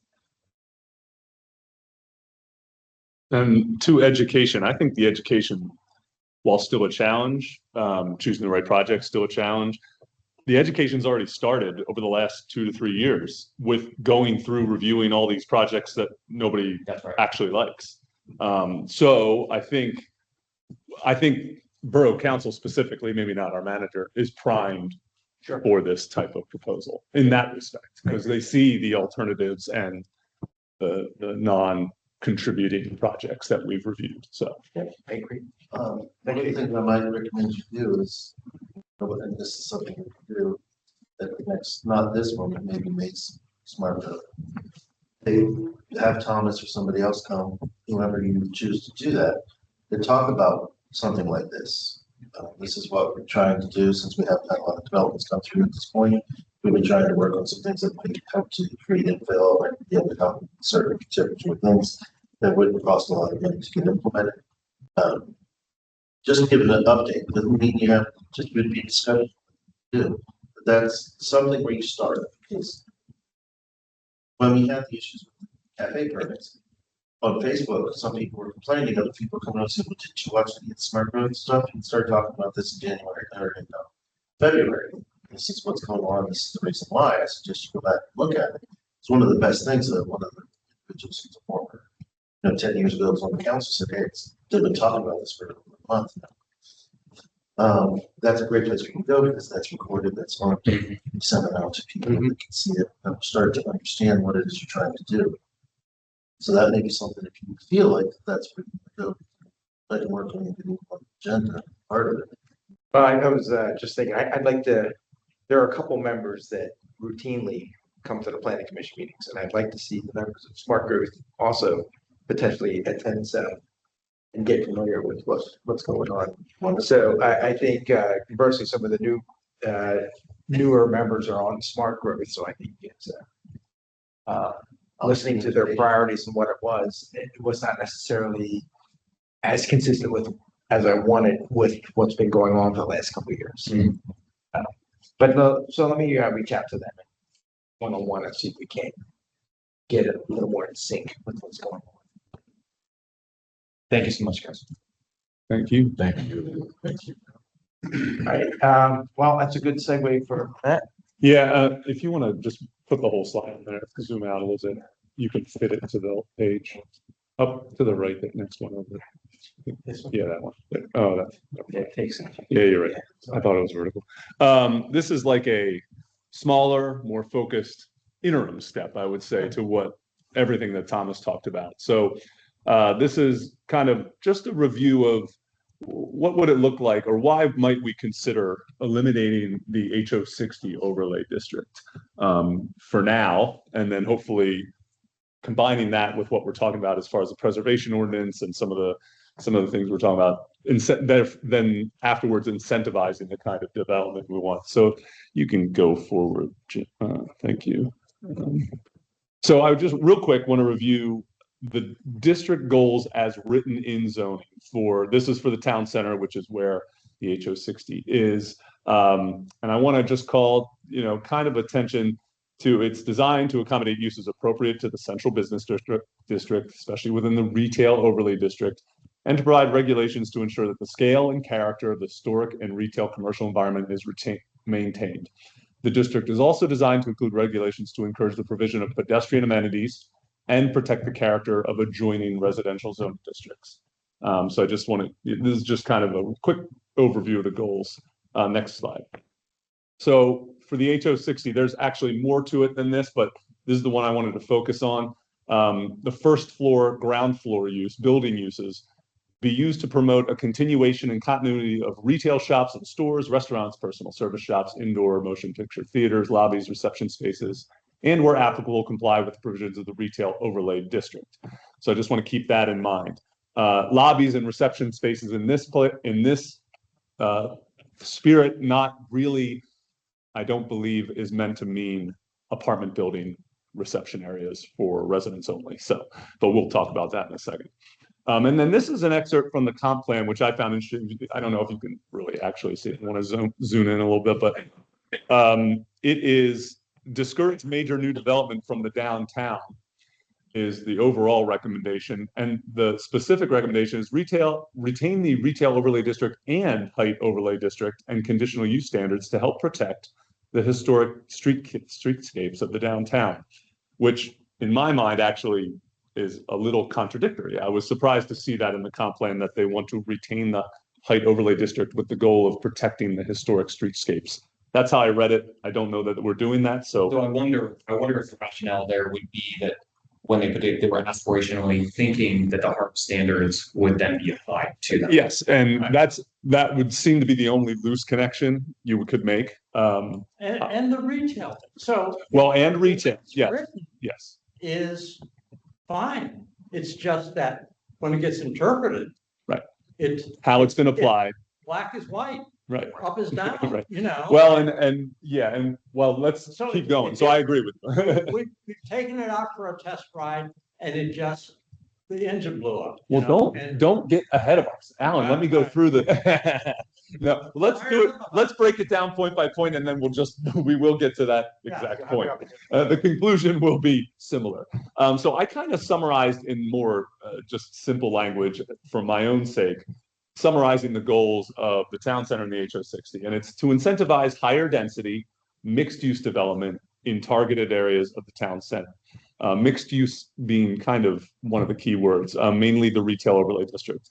Balancing economic development with preservation, enhancing the pedestrian experience, and not to be forgotten, protecting the character of the adjoining residential zone districts. So these are our HO60 projects that we've reviewed since I've been on the commission, and these Rubenstein specifically predates me. So just wanted to put those back up. We all know the projects, but just to refresh everybody's memory. So for these projects, how are we doing against those goals? How are they scoring against those overall goals? Well, higher density, obviously, they are achieving the goal of higher density. Now, I remember there's been several comments from citizens during our meetings, like, we don't need to be more dense. Obviously, density is still a topic of conversation and still a positive in a lot of ways. We are already the second, as of 2026, at least according to this source, the second most densely populated municipality in Pennsylvania, which I was kind of surprised to see. Also, Zillow's #1 city. There you go. So that's hand in hand. Milborn in Delaware County, which has a total area of 0.1 square miles, is actually more dense than us, but every other city and local municipality, we are more dense than that. What's that? No, I just picked big cities. It sounds good, but Upper Darby, Chester, those are pretty dense places. And that doesn't include these two projects, which will add over 400 apartments, and then obviously, residents to the numbers above. Nor does it include North Adams Street, which is in the future another 300 plus apartments. So we're getting more dense for sure. However, we're not getting that mixed use development. There is no retail, are no restaurants, there's no personal services. There's nothing but residents and then lobbies on the ground floor, that are really for residents only and not open to the public per se. So mixed use, no. Scroll down, thanks. Preservation of the borough's character. I know consensus on this planning commission is no. They've made some reports that try to justify it against the HARP design guidelines. But obviously the size and scale of these buildings are incongruent with the borough's character. And they are certainly not meeting the design guidelines as we interpret them. Although, again, as Thomas pointed out, they're up for interpretation. But as we've discussed, those guidelines were never designed to address buildings of this scale. So they're not even really applicable and impossible to interpret against these projects. Oh no, we still got a couple more. Real, Jimmy, go Scott, thanks. Yeah, enhanced pedestrian experience. I did give them a yes and a no. There will be street improvements, street trees there. Compared to current conditions, the street experience, the pedestrian experience will be improved. However, because of the lack of mixed use, the lack of retail, there's no actual pedestrian in and out. Also, there's a reduction of light in those spaces. So there's a lot of reasons in ways that won't be enhancing the pedestrian traffic. And then protecting the adjoining residential districts, we don't even need to discuss. It's a heavy no, a hard no on that. They dwarf all existing adjacent residential homes. We don't need to really go through this. I just wanted to kind of we have tried to address these in the best way without the preservation ordinance. We've revised the height definition so we can't use creative math. Parking requirements, we did that. We have added a requirement for historic architect review, but again, those design guidelines really aren't applicable to or easily interpreted for buildings of this size. So I don't know how effective that review is going to be in the long term. So there are some actions. Well, the biggest action we just discussed at length would be, or that would have the most impact, but things we could do going forward. And we've talked about a lot of these during previous meetings. Reviewing or updating the design guidelines to address buildings of that size. It's so subjective. I think it would be very difficult, although I did want to highlight Thomas Committa's email, and this was on January 5th. We did have a step back requirement that applied to the Hotel Indigo that according to him was supposed to be incorporated into the ordinance and never was. Yeah, the Indigo has it. Right. And it works really well. Exactly. And I think at minimum, we should be doing that immediately. Like that's an easy one. He sent out an email with kind of the draft language and what was supposed to be in it. So that's something we can do like right now in borough terms. So in the next couple of months. But that's something we should do at a minimum. We've talked about restricting or limiting lot consolidation within the HO districts. Just reading a little bit about the legal, it has to have a clear public purpose and should be supported by the comp plan to be legally defensible. Tom, you can speak more to that, I'm sure, but I think we could do that. That might be a little trickier, I think, I'm not sure if the comp plan addresses lot consolidation, and there'd be a public purpose. I don't know if it would be universally accepted. So I'm not sure that's a viable option, but it is something we've discussed.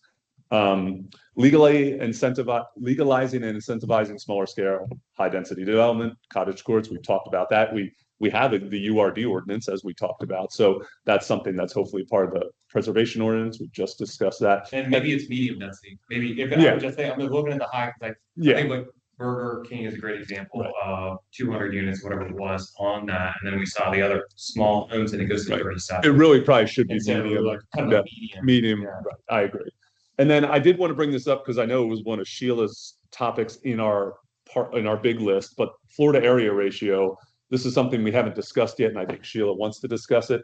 But that's another way we could incentivize better development than just high rises, allowing or specifying different floor to air ratios on lots. So, but the one I'm kind of proposing tonight is kind of one of two options: eliminating the HO district period in conjunction with the preservation ordinance or some of the other potential future actions would really incentivize better development. A smaller action would be eliminating the HO district outside the retail overlay district. The reason I recommend, or I'm suggesting that, is because the retail overlay district kind of comes with its own set of requirements for the ground floor. And so we're a little more protected or insulated from non-mixed use development. So Hotel Indigo or other things we could get within the retail overlay district. The big projects that we looked at, Mitch's Gym and Rubenstein's, is outside that district, which is kind of why we ended up going to apartment buildings with no retail on the first floor. I think that's kind of how we ended up there, even at Burger King, although that's outside the HO 60 as well. So I looked at the map. If we can scroll back up, because this is the end of my presentation. I know I'm going fast. There's actually not, after you take out Rubenstein's and Mitch's, which are in progress, there's not a ton left. But there are blocks that we could eliminate outside the retail overlay district or the whole thing, where we would be protecting adjacent residential homes and hopefully incentivizing future better development. So, And I'm sorry, in this graph, what are we seeing? So that's the zoning map with the HO 60, basically from South Adams west, and then the HO 75 is to the right of Adams, right out here, and east. So I don't have the color code because I couldn't fit it on there without having it too small. But yeah, it's really subtle, and I'm colorblind, so it's hard for me to say. But HO 75 and HO 60. And, Mitch's is here, Rubenstein's is here, but there's still a lot of blocks adjacent to residential and non-retail overlay where we could eliminate the HO 60 and protect our adjoining residences, or we could just choose to eliminate it altogether. So, and the red is the retail overlay blocks, right? Right. Gotcha. So that's what I'm suggesting as an interim step. I do think that it is definitely worth a conversation relative to it, because there's a difference between height and mass. And I think my objection to a lot of the newer buildings is the consolidation of lots and the giant massive building. When we can look at some beautiful examples in the borough of taller buildings actually that exist. Just find a example. I think the farmers and mechanics. Yeah, that's the next block over. Which direction did I go? There we go. Unfortunately has Towers on top of it now. That is the worst. That is awful. I mean, the cooling towers and the antennas on them. But my point was, when I had a conversation with zoning, and I asked Tom Committa, how do you arrive at these numbers? How do you arrive at 45 or 60 or 75? And as a planner, Tom says they count 15 feet per floor, per story. Okay, so 60 feet is a 4-story building, right? If you look at the economics of wood frame construction, 4 stories, maxes out at 4 stories. You can change to go to a fire rated wood frame at 5 stories, and you can put that on a podium to get another level. So that's about, after that, you start changing construction types and it starts changing those dollars. Okay? So there's, at one level, there's something smart about allowing the developer to max out on that type of a construction type that's more consistent with a smaller scale building. When you get into the larger buildings, I think that mass or that wall is what I find most objectionable relative to the urban downtown center of the region. When I'm looking at some of the buildings that we have relative to the heights that already exist, I'm not saying it's good or bad. I'm just suggesting that the problem is not as much height as it is these consolidation of lots and building one block long building at a time is significantly different in how the borough evolved over time, which was one little tiny building at a time, a couple feet wide at a time. So I don't, and there's things that have been done, and I'll just use the parking garage that Dal Brand said overseen. That was nicely done for a parking garage. I think that tucks it in there nicely. But I like the texture and I like the building, and the height's not objectionable to me there. It's not that specific example. Interestingly, too, the Hart actually uses that parking garage right there as a tall new structure, which according to them falls out of their guidelines that it fit in the rest of our. It's just like, because I pushed back on tall buildings, and I agree with that. Actually, I'd love to see this eliminated, but the Hart does use that parking garage right there as one of their examples. Well, the old Barnaby's used to be the borough hall. Right. No, it did. Yes, Yeah. the what's presently the Barnaby's used to be Westchester Borough Hall. Yeah, but So- then again, I mean, I don't know why you're picking those old buildings that are well designed as examples of reasons why we should keep this. I mean, this, No, I'm not- this is an ordinance that was put into place with an objective. It did not achieve any of those objectives, and Well, first of all, it I'm not deserves to advocating die. one way or the other. What I said, Alan, Okay. it's worth the discussion. Well, I'm- you're showing, I'm- nobody's gonna build those Now- kinds of buildings. Alan, I said, we're having a discussion. Oh. So I say there's always goods and bads and rights and wrongs. There's not a right and wrong, there's a good and a better. Okay. We have a context with which people, Well, if anything's wrong, okay, it's the age of 60. well, I would It's say, pretty, I- it's and I- done so much damage to the borough. well, I would say that there's a perception that it's done damage, but those buildings actually haven't gone forward yet. Okay, So if we take it away, what I'm saying is, do you remember Then- why it went in place? maybe Well, if There was if a our reason- dreams come true and a new plan comes to be, it would have a new set of guidelines it would have. sure, I'm not suggesting stuff goes away or not goes away, whether it's good or bad. I'm saying there was a reason it was put in place to begin with. When the county left the borough and there was a lot of vacancies. Yeah. And a vacuum was created in the borough. Yeah. There was a reaction. Was it an overreaction? I'm not saying yes or no to it. But there was an immediate recognition that, oops, we may have negatively impacted the borough. Right. And so in order to recreate an incentive to get back downtown again and again, we're looking at a density and a borough that's pretty unique. It's a nice clean grid, it's nice clean quality of homes. And it's different from some of the other towns around us because it was not a steel town. So it wasn't a Coatesville where when the steel industry left, or it wasn't a Pottstown or a Phoenixville. So the kind of homes and the purposes, the university has been here since the late 1800s, right? So it's when you look at it and the fact that the county came back in, very good thing. What I'm saying is we should look carefully at what the actual negatives are and make sure that we're addressing those. So as opposed to just being so extreme and saying we're wiping it out, what I'm saying What is, more evidence do we need of the negatives of this? I mean, Well, I'm just how saying- much worse could the reaction have been? well, you're not thinking that through for the next 20, 30, 40, 50 years. What I'm saying is there are other towns. I'll use Downingtown as that example. Yeah. They have shot themselves in the foot while all the other towns have passed them. Okay, when I say that, it's a fine balance to keep a viable construction. You want to be the place to be. You want Right. individuals to be looking at Westchester and investing in Westchester and building and improving Westchester. If they vacate it, that's a very fine line that we're walking there. So mine is, let's not overreact the other way. That's my only point.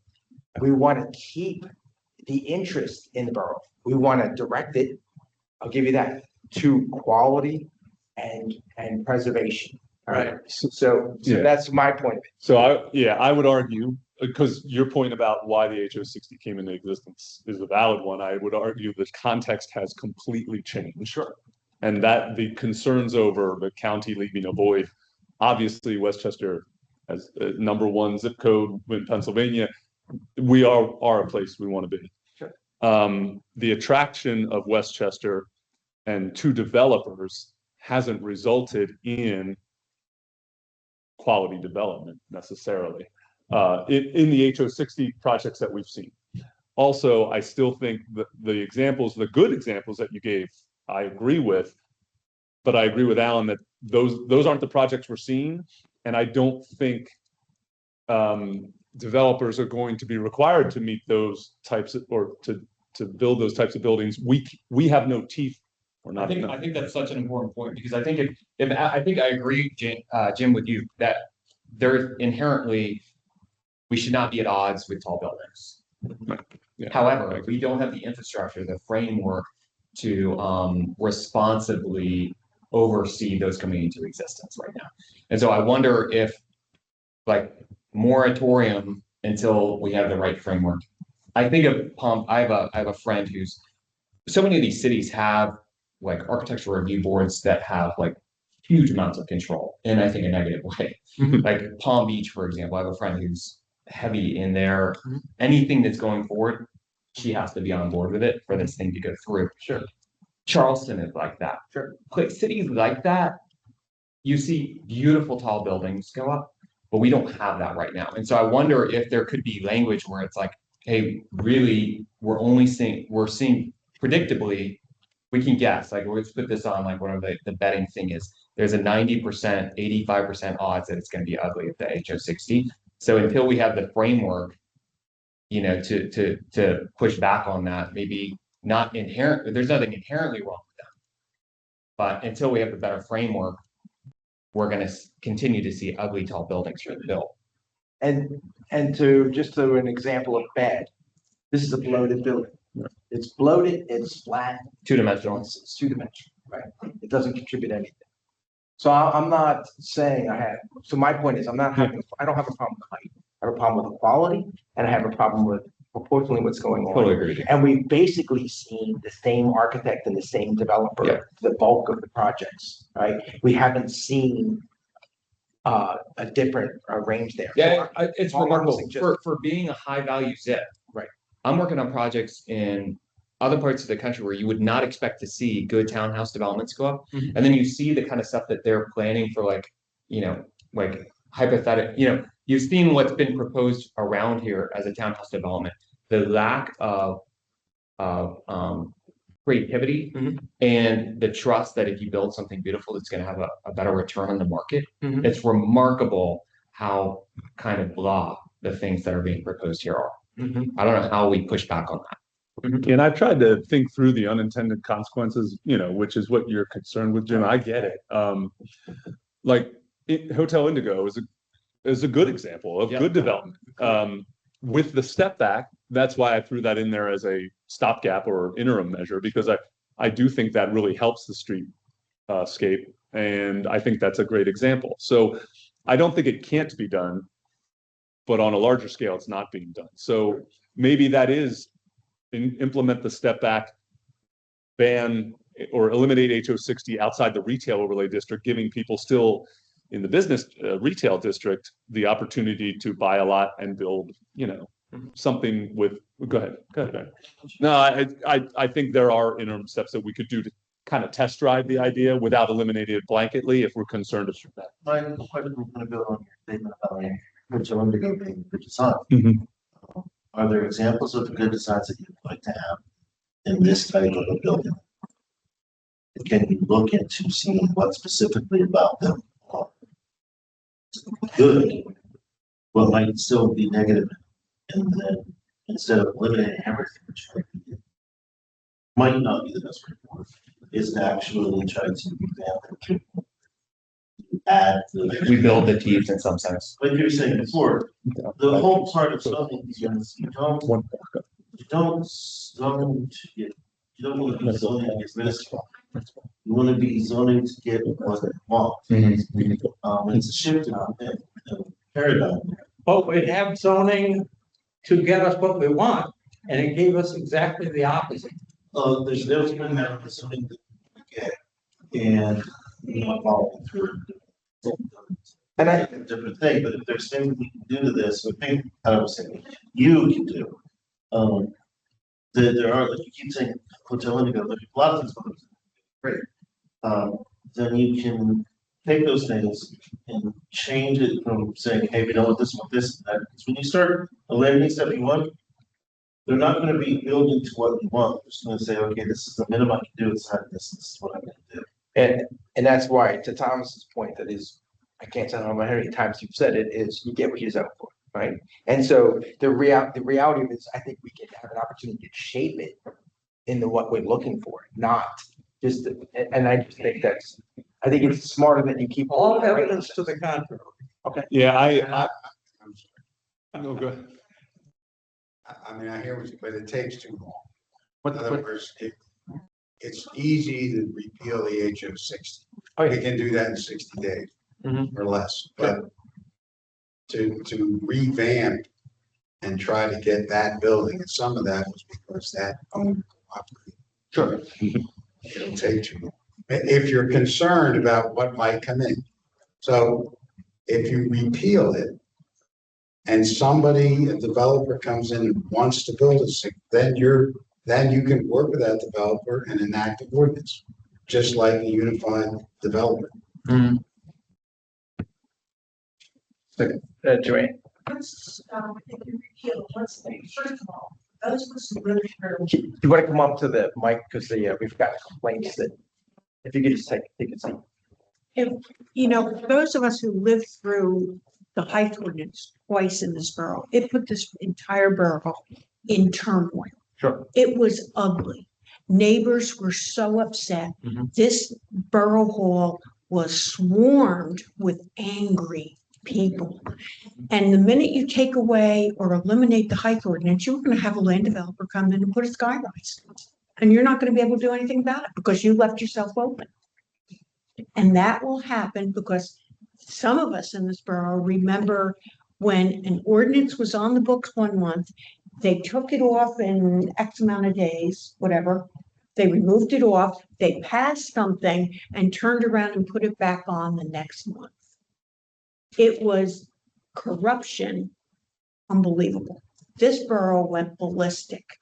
So I don't suggest you eliminate anything until you have something that controls it, because people are going to perceive, and land developers certainly are going to take advantage of an opportunity of time where they can get unlimited anything they want.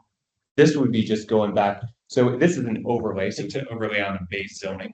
So this would say, right now, your height is 45, but if you're within this district, you can actually go up to 60. So what Matt is saying, we would just take away the 60, so then it would be down to 45. Oh. Yeah, or- it's not, Right. Why couldn't It's it not go eliminating unlimited zone. up? Because right now, the rule is 45, and then there's this Right. brown area is like, hey, if you're in that area, then you can go a little bit higher. So Okay, we would just be saying, hey, we shouldn't have that brown area, everybody should be at 45. oh, that's. Yeah, there's still be a I limit. understand. Yeah, I yeah, didn't understand. so it just goes back to it. So Yeah, and much better. I'm certainly 100% understanding what the whole options are and what the choices are.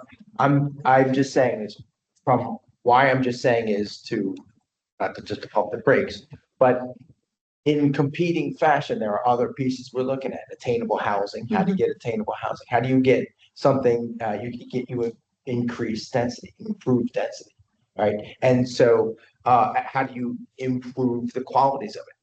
We want the masonry, we want the real materials, we want things. But what I'm saying is, we don't want a wall of it for the whole town built all in one shot. What I'm trying to say is, there's nothing wrong with potentially so allowing us a window or an opportunity to get some housing types or some residential types that just don't exist and just aren't even actually being built in the area. Well, and I think those will all be addressed by what we've talked about before tonight, in my mind, the quality, the medium density. I don't think anybody's, I don't know if you pulled the whole borough, we'd be looking for more high density, but I think the medium density is reasonable. And the attainable, that's what we're talking about. So and I agree with all the things you said, Jim, and I think that's the goal, that's the next step but for now, pumping the brakes on HO 60 would be my stop. Let's stop the madness of what we've seen and then address the other things, quality, attainability, through the preservation ordinance and other changes that we've talked about. So that I kind of see this as an interim step. And I like the thought that, like, kind of like, if you had these pre-approved plans of like, everybody likes these 4 plans, we can change the zoning for those plans. Right. We don't have this, unfortunately, we don't have the framework yet for a Right. beautiful tall building. And so eliminating this now and hopefully in the future creating, and it's easier to kill, it's easier to eliminate than to create. So I get the hesitation. Totally. But on the other hand, that's a huge area of our borough, which is currently, They're ripe for demolition. It's kind of at risk. Yeah. That's right. Yeah. We're incentivized to demo our existing fabric to build tall buildings, and we don't have enough protection in place. Tom, I think you've mentioned before, there's from a ability from a borough to limit the consolidation of lots is not. Well, I've had some discussions in the office about that, and basically it's a maximum lot size. In other words, you would say, and I personally don't see why, if we can find a rational basis to support that, I don't see why we couldn't have a maximum lot size. But some of my colleagues aren't so sure. Okay. And I think the need for a maximum lot size is a little bit reduced as long as we don't have huge apartment buildings. That just gives somebody more room to build these garden courts or nicer row homes or whatever, whatever. I think that need starts to go away when we eliminate the possibility of a huge apartment building. So. Yeah, because from mine now, just to be clear, the preservation of the scale and quality, and especially the historic pieces of the borough, is really important. I think there's been lots of mistakes over the last 50 years that have contributed areas that are certainly worth the ability for somebody to get in there and re-envision those areas. And so I think not necessarily some of the single family homes in the north side, but there are some of the areas that I think there's opportunity to kind of infuse and spread out. There's a lot of just like across the street here. Yeah. There's across where Knox has this dirt path. It's as soon as you're driving into the borough, one of the first things you put in. Well, and this doesn't propose eliminating HO 75. This is just HO 60 because that's those HO 75 doesn't border in general residential. And so I kind of ignored that or excluded that from this proposal because I thought, you know what, it's bordering commercial district. That's where we could use some density, some nicely designed high quality density preferably, but these are really protecting our retail and our residential areas and not subjecting them to huge apartment buildings. So that's, there's still opportunity for developers to build something tall. So as a practical matter, I mean, I don't think that the designs that we got remarkably interchangeable, each one uglier than the last for these projects, are not because any developer wanted to punish or convert or degrade Westchester intentionally. I think that there's a cheaper way to build things these days, and the cost of building things that are well designed and well built make build cheap, build ugly, the logical way to go, just from an economic point of view.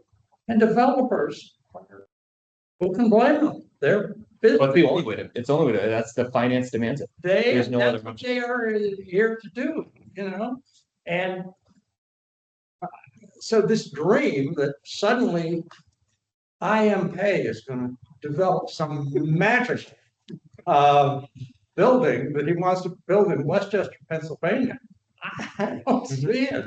I don't see it on the horizon. I think great, but I don't see it.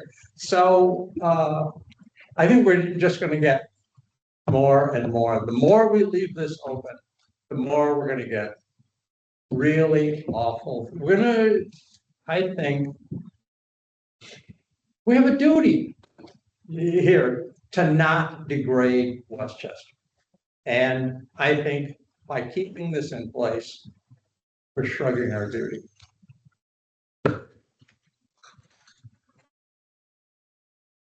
Okay. And your recommendation, Matt, when you were looking at, you've looked into this pretty deep. I mean, it's what we talked about, is eliminating HO60 as a whole right now. And then moving forward with our other, the preservation ordinance as an umbrella, or what we talked about today, the 4 or 5 or whatever number of example model developments. I tried to think through the unintended consequences of that. Sure. I couldn't come up with any that really scared me personally. That I would be kind of interested what the bid thinks of this. Just, would this scare them? Would they see a potential issue as they expand the bid area? But I don't think so. But I said, if we were scared about potential unintended consequences, just eliminate it outside the retail overlay district. There is some protection within that district for, through the requirements for retail and things that give us something more like Hotel Indigo than big apartment buildings. So we could do that if we're concerned about it collectively. Otherwise, I'm kind of for eliminating HO60. I mean, to me, that the initial one that you just said, which is keep it to the retail. You already see the alignment there. Right. Have the setback It's requirement. yeah. That's We that could combine next, those two. to Aaron's point, like, let's not leap, right? Like maybe the next step is like eliminate, like you can only build it if you're fronting onto retail. Mhm. And yeah, it does that step back. Like, Yeah. those are 2 steps in the right direction Right. without getting rid of it completely. Yeah. Alan, there used to be a requirement that multifamily housing had to be for sale. They didn't used to allow the apartments, and then they did allow the apartments, and that same time they went to the height overlay.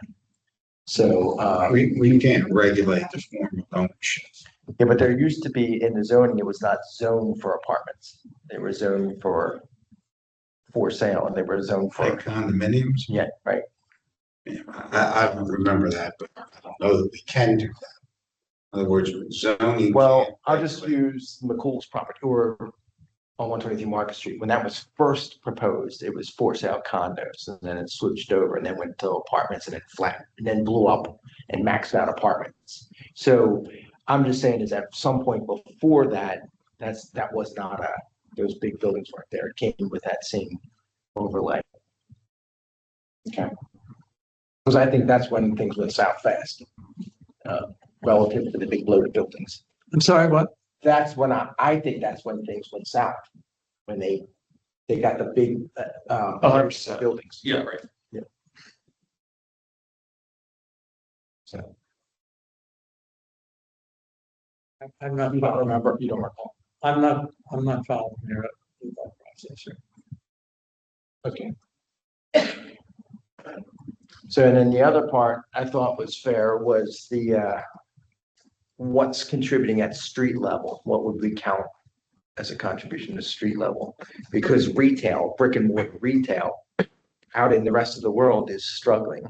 Right. So that was a post-COVID. I mean, that was Yeah. a discussion we had during the first time we saw 410 North High, because they had retail on the first floor. Mhm. And we talked about it, and basically we all agreed that that would likely be,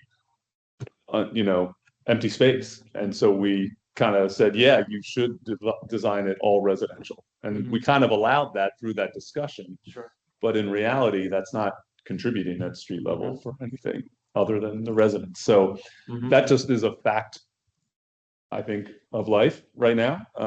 And that's why I think keeping it to the retail district where there is it's still viable. Outside that district, I doubt anybody would build it. So we're not gonna get it, we're not gonna see it in the plans, I don't think. Sure. For anything going forward. So I mean, I guess we could vote on this next week. That's what I was thinking. I mean, taking Thomas's suggestion, which I agree with, the combined, outside the retail overlay district, plus within that, add the step back ordinance or requirement, that combined would give us a good first step. Kind of. Tom, what do you think? Yeah, there's no reason why you can't do that. In other words, eliminate HO 60 outside the retail overlay district. And where it remained, require the architectural stuff. And because in the retail overlay, you must have retail on the first floor. Right. Okay. You already have regulations. Agree? I agree. All right. Why don't you put something together for next week? Yeah. The only thing I would add is that I think that like with your review, not next week, but there are 3 draft ordinances in here. I just would please read through it. Like, let's not I'll put time into that. I would hope that within a month or 2, we could be pushing through something on something like the street tree one. Like we're in agreement. So we should hammer out some language on these. We have some other ones we can hammer out. All right, well, let me get to these 2 and then we'll go back to those. And Yeah. then if there's ones that we want to push forward next week, I'm in favor of moving things forward. I think there's a lot for people to digest in this, but there were 3 drafts. That's my only point. So, but maybe I was happy with my drafts. Who wrote this thing? Yeah, mine is a little simpler. So, but that's all I was. Yeah. That's all I would say. Sure. But I do want to move forward. 100%. I just want I don't want to waste your effort and lose momentum. Right. So, well, we'll get back to you, Thomas. But if you want to, if you could draft something up for next week. I will. And then I I will think make a we'll have motion. general consensus. I'm assuming Sheila will It might not either matter. agree or get out. I don't know what you're. We'll see. All right, pedestrian safety, we're gonna skip that one. East Carter. I have USB again. A USB? Yeah, so I just, yeah, a little more digging. Any, or Any. sometimes works, sometimes. Yeah. I'll let you know in a second. Should be the first. Oh, the mouse still works. Good news. Wow. Oh, God. This is my dad says. Click on date access. Yeah, I was gonna say. Comes up right away when I do. Force. Oh, let's click on the. Oh, no, that's not. I'll let Jason. East corridor. That's the old one. Go all the way down to the bottom. You don't have to. It's all being recorded, Thomas. Yeah. What's Thomas suggesting? Make sure Jason sees this recording. Yeah, right. Where it is. For Westchester. It's come up a little bit. It's a Word doc, so yeah. We should be able to. Yeah, I'll go it's fast. I'm gonna scroll through slowly. What's the title, do you know? Yeah, just each corridor. Well, if you sort by name, Yeah, I wanted to, it wouldn't let get me. to these. You can do press search. Just look up each corridor. Well, we're doing some of them. That's not on there. Well, this is that one. That's the only one that says East Carter. 3-9. That's 3-9. That's the old one. Here, let me. Right below it. No, that's not this one. Let me. What else would your dad have on here? Don't look too I'll close. just this stuff.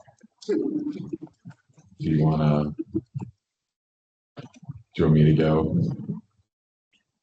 I'm fine with that. Yeah, you'll come back. I'll do something. Yeah. Yes, Steve, that'd be great. We'll skip to you and then we'll come back. Do we have any? We have 20 minutes till Aaron turns into a pumpkin. Scroll down. Cause I just added some more Second page. slides. Not like all of us.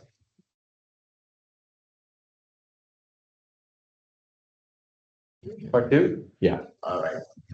Okay, so as I referenced before, I put a link onto it. The find it. The governor's office has put this Pennsylvania Housing Action Plan together. Now, of course, it's for all of Pennsylvania, taking a look at housing and attainable housing and a lot of different things in the entire Commonwealth. Well, that's a blunt instrument, right? Obviously not a lot of it pertains to us. A lot of it is for depressed areas, other places in the state, out west in the western part of the state and other places. But there were several things that I thought helped us. And then are you guys familiar with this? Did I find something new? Because It's new to me. Yeah, it's new to me. I think it's from Thursday. Okay. What's the name? Brenda. Housing action plan. Housing Action Plan. I know they've had a number of really good things on their docket for the last 2 or 3 years. Yeah, so I perused through trying to pick things that I thought were applicable to us. I did remember seeing that one section that Thomas had really referenced about putting together a library of plans that were acceptable. Sure. But if you can go back to the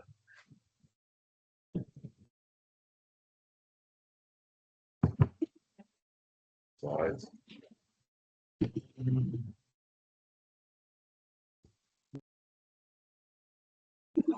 Yeah, so one of the things it said, and this was directly from it, modernize your zoning to allow more homes in more places, and that's something we obviously been talking about. And I think that the borough's already done, especially with the ADUs, lots of different places. Upzone residential commercial areas to support higher density, and that's one of those things that's almost a dirty word to us, but like Matt said, there are some places I think in the borough where it can be applicable, whether it's at, right out here, maybe not in the residential area over Rubenstein's, but maybe, right here in between. Regardless, digitize, streamline your local permitting process to make faster, easier for builders to get residential projects approved, and that that speaks to what Thomas was talking to earlier. Local financial tools, revitalization of taxing to try to help people. Some of the other suggestions, go ahead, go to the next one. Go with it. Ease for first-time home buyers. We had talked about, getting some funding, developing some funding to help first-time home buyers.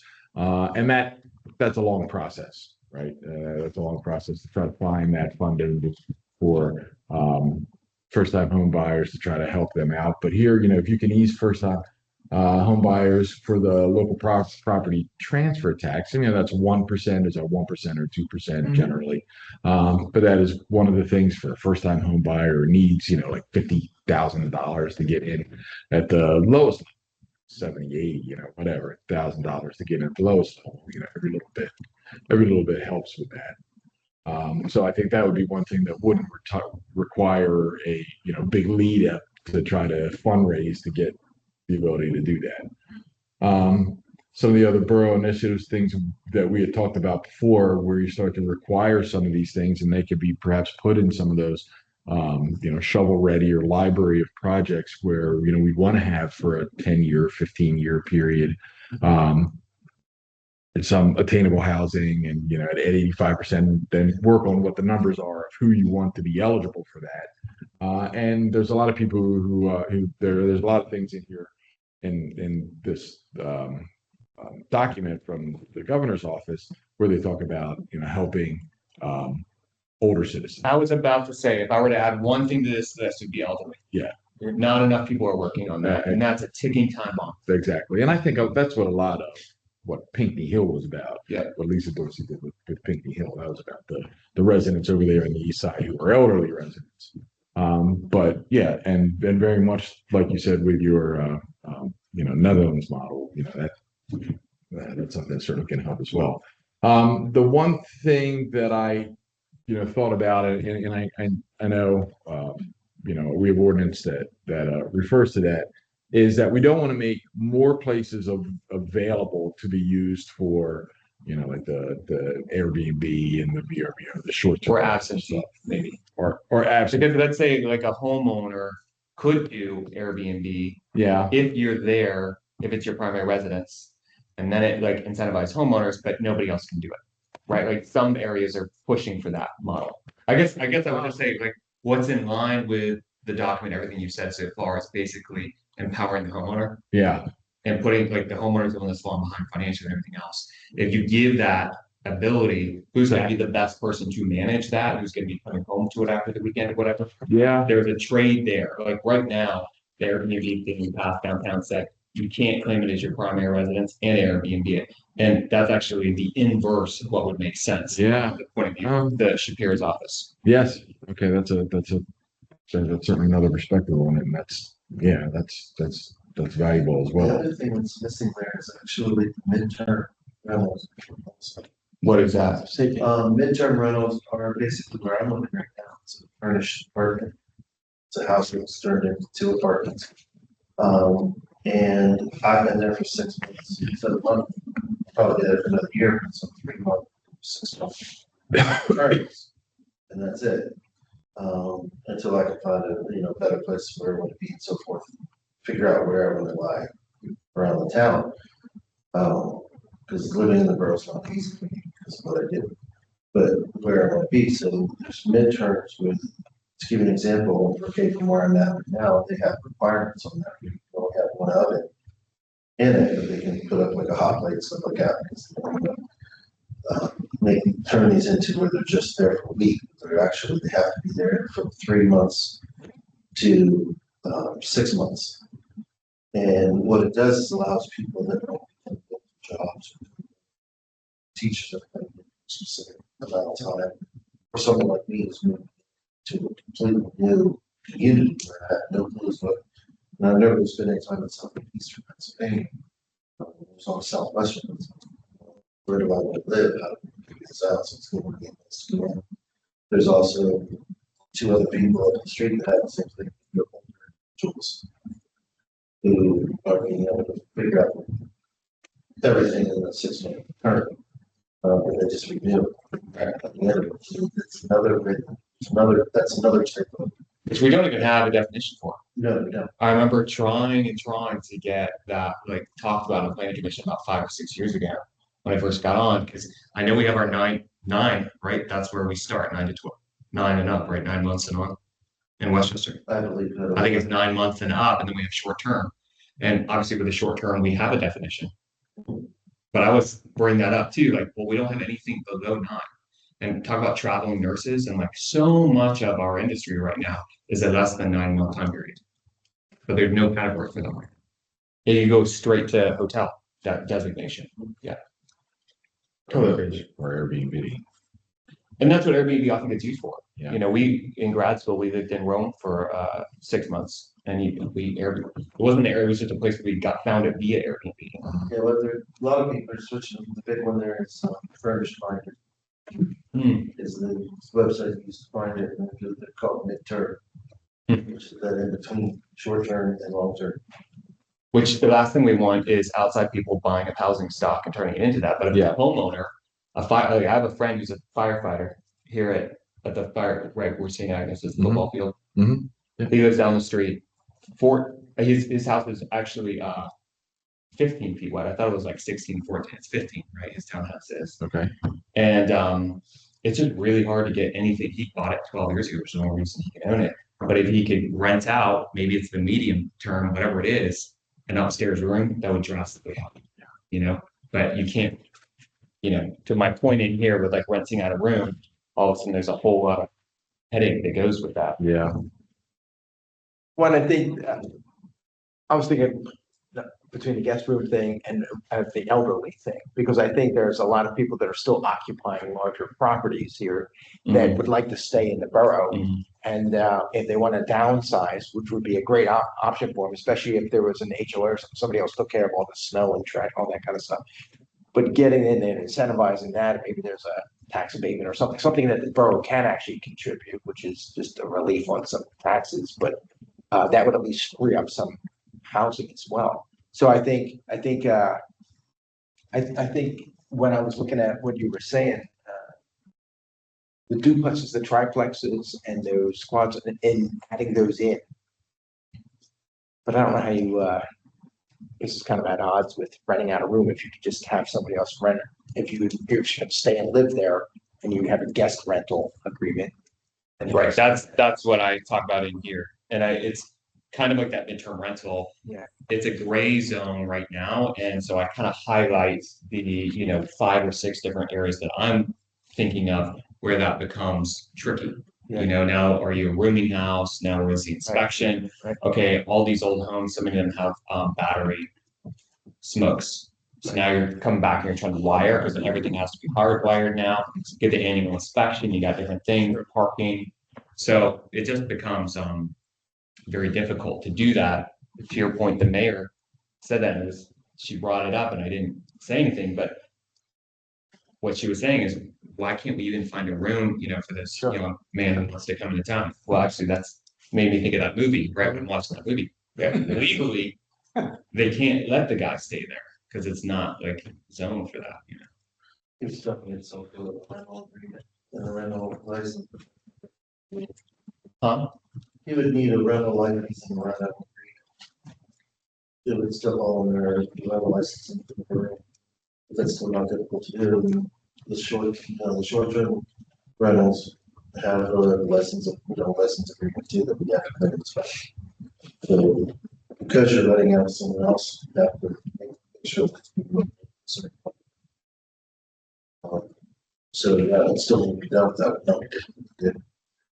Well, so maybe it would be that, maybe it would be coming up with a more clear way of making that.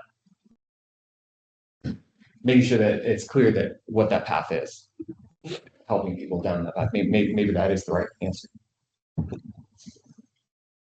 I think there's one more slide. So I did have a discussion with young lady who works for Westchester University. And she talked about, the restriction of the PUC and how jam-packed they are at the PUC. And that only made, I thought, my results stronger, that to have Wayne Hall wasted that huge, what's it, 90,000 square feet, right? 90,000 square feet, that huge property, that huge space used for primarily administrative and not just even administrative activities for Westchester University, but for all the state college system, all the state system, yes. For all the state system, I think it is a huge waste, considering if they are that jammed up for space, and obviously they are. And to hear them say that, well, you just can't, it's that's a their problem. Figure it out. I think when we start to look at a lot of these projects, when they start to actually come online, whether it's Lawrence Hall or whatever the first one is going to be their first one, that's where I think we really have to push back at that. They can move administrative stuff out of the borough, out of the PUC, and have the PUC just be for academic, whether classrooms, cafeterias, and dorms. I mean, really, that's it.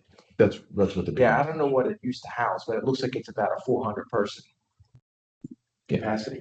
Yeah, and I mean, it's a crisis, and there's a lot of state system schools that are in the other end of the crisis that are, they're going down the tubes. The one right down the road, down at Cheney, there's a bunch of different reasons that's happening, but there's less than 500 kids there. I mean, it's done, and there's 20,000 you want to have here. We're the size of Syracuse.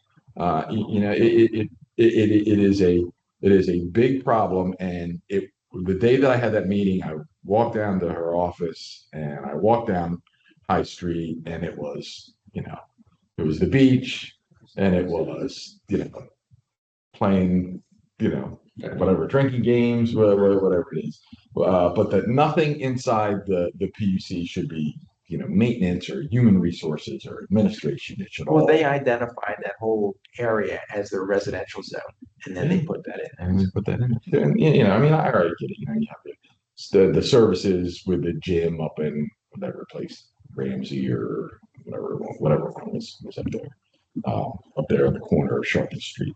And then the last thing that you talked about, I brought up your idea about buying back or recouping some of those student housing license. Mhm. And she said that that is something that's in discussion, but it's for employees, that it would be workforce housing, that they could maybe take some of those student housing licenses back and have them be for Westchester University workforce housing. That's something that's I mean, that's in line with our comp plan. That's great. absolutely, and I mean, that's gonna be better taken care of. It's not gonna be, the beach or drinking games or whatever it is out. But, not as much, but, and then that's even, you get into your 9-month lease there, if it is a visiting professor, who comes in August and stays till May, whatever it happened to be, I mean, I guess there's your short-term lease as well. About PhD students and stuff. But everybody who's a student that I've talked to at Westchester, and every student I see, I ask about, whether substitute teaching and it's a student teacher or somebody like that. I ask them about that. Where are you living? I'm living at home. Why are you living at home? There's no place to live. Can't afford to live in town. I live out, they live out in Goshen View Apartments in Westchester Park. Why are you living there? Can't afford to live in the borough. No place to live there. Would you live in just a regular dorm room, bathroom down at the end of the hall, cinder block box? Well, sure, I would live there. They absolutely would. So for them to say, well, it's impossible for us to change Wayne Hall, this 90,000 square foot building, back to residences. Just that's a their problem. I think we ought to really try to hold their feet to the fire for that. And try to get them to allocate that 50% of their student housing license to workforce.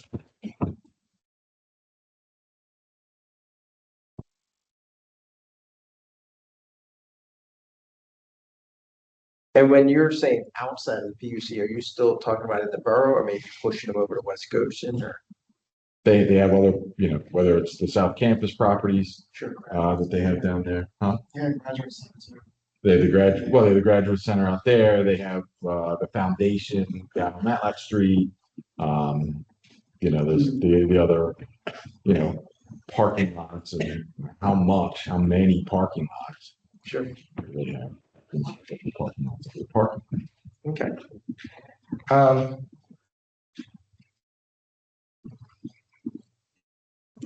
I know that's not. Are you pressuring them or how? I guess I'm just trying to figure out how.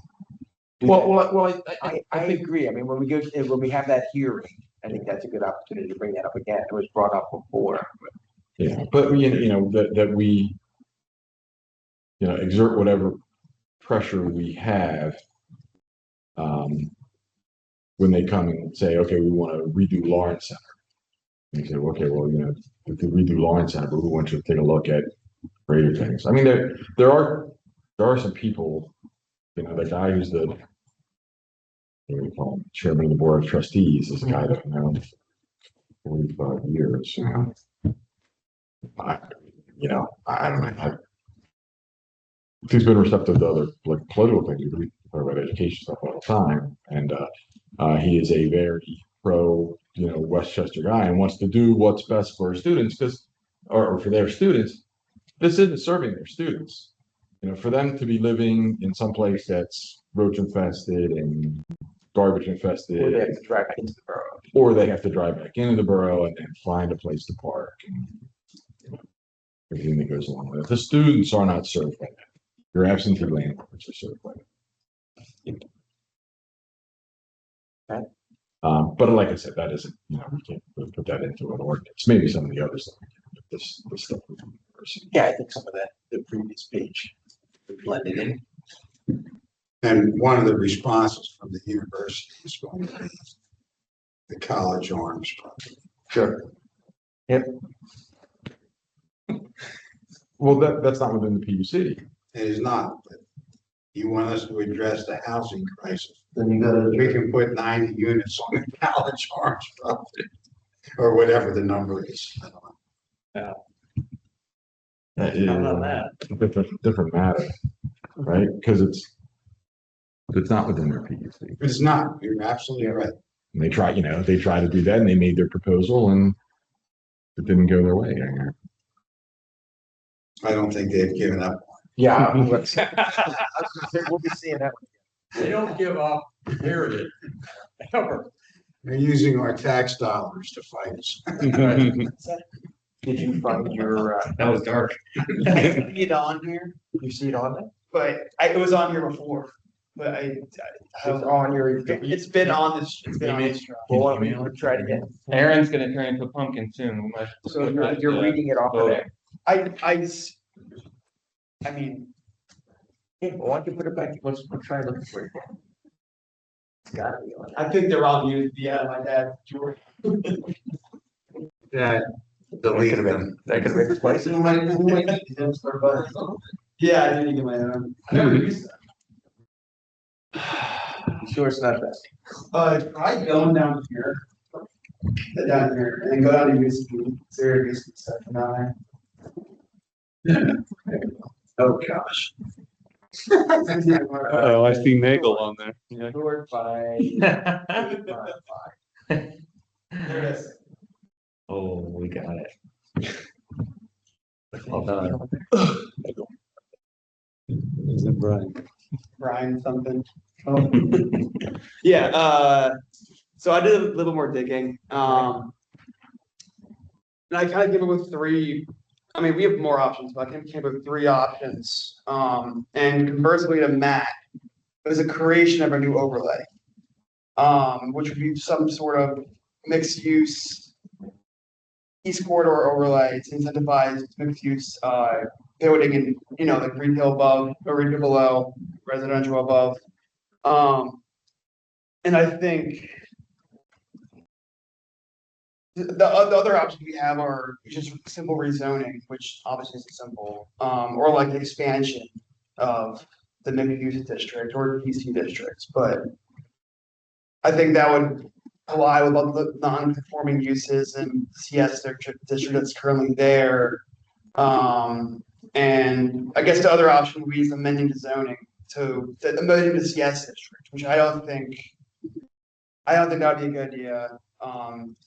Because of the non-conforming uses. I know the borough already has a lot, but I think that would like kind of collide. And so I think let me know if I'm going kind of off the rails here, but my idea is kind of creating a new overlay district after doing lots of digging. And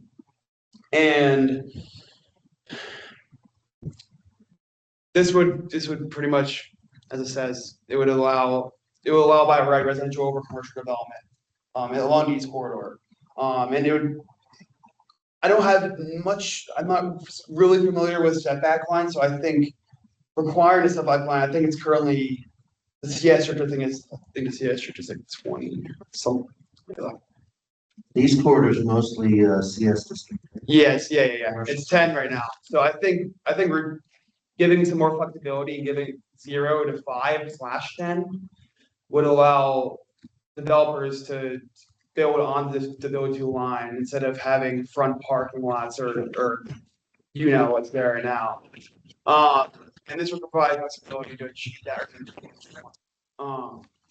And limiting it to 0, it would create issues with PennDOT and variance pressure from developers, like for utilities and site distance triangles and all that stuff we covered for the preservation ordinance. And I think, like I said last time, I think there should be a minimum of 2 stories to avoid the single story auto uses and eliminate parking minimums. It would provide more flexibility and make it more dense, along with the setback lines. And I think rear shared parking only, no front parking, unless it's on the street, like that picture in the design guidelines. And as part of the incentive process, or the incentive for the developer would be, the main thing I kind of got out of this was the density bonus. And I think this would be a part of the overlay. I'm doing a lot of focus on the overlay. That's kind of where I'm focusing. But so this would allow developers to build more units, greater floor area, or increase building heights than normally permitted, and it would, in exchange, developers would provide public benefits like public space, like public open space. We had the fee in lieu, affordable units. That would kind of tie along with A+ Homes, which is a county's program. Primarily, so. And Yeah. I think other incentives can include like faster review processes if we want to streamline that, and then public-private partnerships between the borough for land infrastructure improvements, and developers can bring mixed-use housing and the retail over or the residential over the retail. Okay. So I didn't go too much. I kind of got stuck in a rabbit hole with all this, so I didn't want to get. PennDOT is a whole nother thing I think that we have to cover.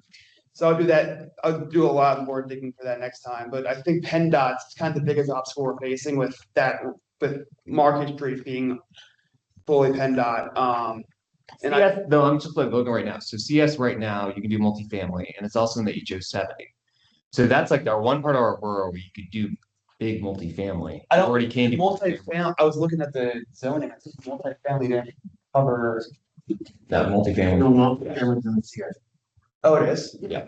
That's gonna be one of our, that's in, CS contains automotive repair, automotive sales and services, automotive service stations, billboard signs. Oh, the multifamily use. Yes. Yeah, that's what you're talking about. Okay. Municipal uses, offices, personal shops, public service, the restaurants, unlicensed restaurant, fast food restaurants, pub, retail store shops, unified mixed use development, That's what I was talking about last time. Yeah. and the wholesale, that's your by right uses. And the unified mixed use, the one we just passed, right? No, that was residential. No, that's unified residential. I mean, if you wanted, like, right now, you could do so much in the CS, but I like, think it's maybe, like, limiting the. what you just What's that? what you just passed was really great, the unified residential. Yeah. Maybe you expand and you say, And hey, then- unified residential, you're like, maybe that, as opposed to making a new overlay, maybe you expand like where that could be appropriate or something like Yeah. that. But you can do a lot of residential over there right now. I will make one statement, about a third of that at least is a flood zone. Man, I would love to deal with that creek. Mhm. It needs to be daylit. And then we There's a have, lot of things that cover that. It's gonna take a lot of money. More trees. but daylighting the creeks, like you go to all these other towns and see the creek right there. It's so lovely. It's a great design project that a classmate did, daylight that creek. But, it does be, if it isn't a flood zone, it does speak to having, residential retail.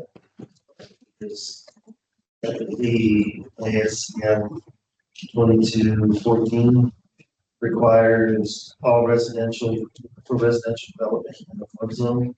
You cannot have anything but parking, storage, and accessibility. Yeah. However, if it's commercial use, of base flood elevation, like freeboard, then we can have, dry, or excuse me, dry, but cost a little bit more money to make it do that. Where's your flooding other than from Montgomery Avenue? Right now, it crosses Market Street, goes up. Well, it's in the floodplain. It's in the flood, but it's, like you said, it's, That's why they have finessed that parking garage on the lower level. Like- But it's, there's that one pipe that goes through the culvert and everything. But the ability to daylight that'd be really nice and you could control it. Want to stay like behind Kentucky Fried Chicken, it doesn't look that. No, I love what they did down by the Giant Zoom in, Yeah, municipality, just finished up that. there's your CS. Yeah. That looks really nice. There's the swath there. That was. Hey, Thomas, that's I was the looking at it. I'm like, yeah. this So is the floodplain. Yep. But that's why, Yeah. Yeah, I thought the grass started coming on. That was nice. I mean, it's doable, but I mean, so like I said, commercial properties are much easier to deal with in a flood zone than a residential. And I don't know what your pre-board is here, I'm not exactly sure what the flood elevation. Where I was in Maryland, it was 9.5 feet. So if they wanted to do high density housing right there, they couldn't. But Well, what section. Just can't be- That's the problem. It has Just to be be above First floor, it has to be, you have to have parking underneath. just my son. or something. Generally, commercial, usually can get a variance for commercials to be at the flood level, but there's usually 3/4 that's at 1.5. Depending on what's going to be, not at the flood level, but to be 1.5 foot above it. Yeah, it's usually a foot below wave action here. But yeah, no, Sheila mentioned the other day about how wacky those neighborhoods were below in the southwest corner, but it's the same deal. They have a waterway through there. That's why they're shaped like that. Sorry, I didn't mean to bring that up. No, that's valid. But I think fair enough. I think we just need to, I guess the question is like, if we're gonna use the mixed use, then how do we like incentivize developers to want to build there? Because I don't see anything happening anytime soon, obviously, but I just, like, I'm trying to think of a way to like, Well, right now, the East Corridor is really ugly, and the third thing Yeah. on your agenda was make the East Corridor nice. yeah. And that might be a really. Yeah. And I good thought step. when we started last month's meeting, we started talking about the idea of maybe trees or planters or Yeah, kind right. of thinning up that wide. Yeah, a whole Right. bunch of intersection, you could do the bump outs that we just looked at. yeah. So maybe interrupt some of the car parking along the side with some islands of plantings. I think that makes a bigger impact. Just Yeah. on this side of the street, the end right on the other side of where the pizza place is over, Yeah. whichever direction it is, because it's up. East. So we go to that. Over here. Beaumont. Yeah, Montgomery Avenue, on the shore with. Oh, no, I think it's Bowler. It's Beaumont. Bowler. I was getting that stuff. Yeah. Still learning the streets. Guys. That's right.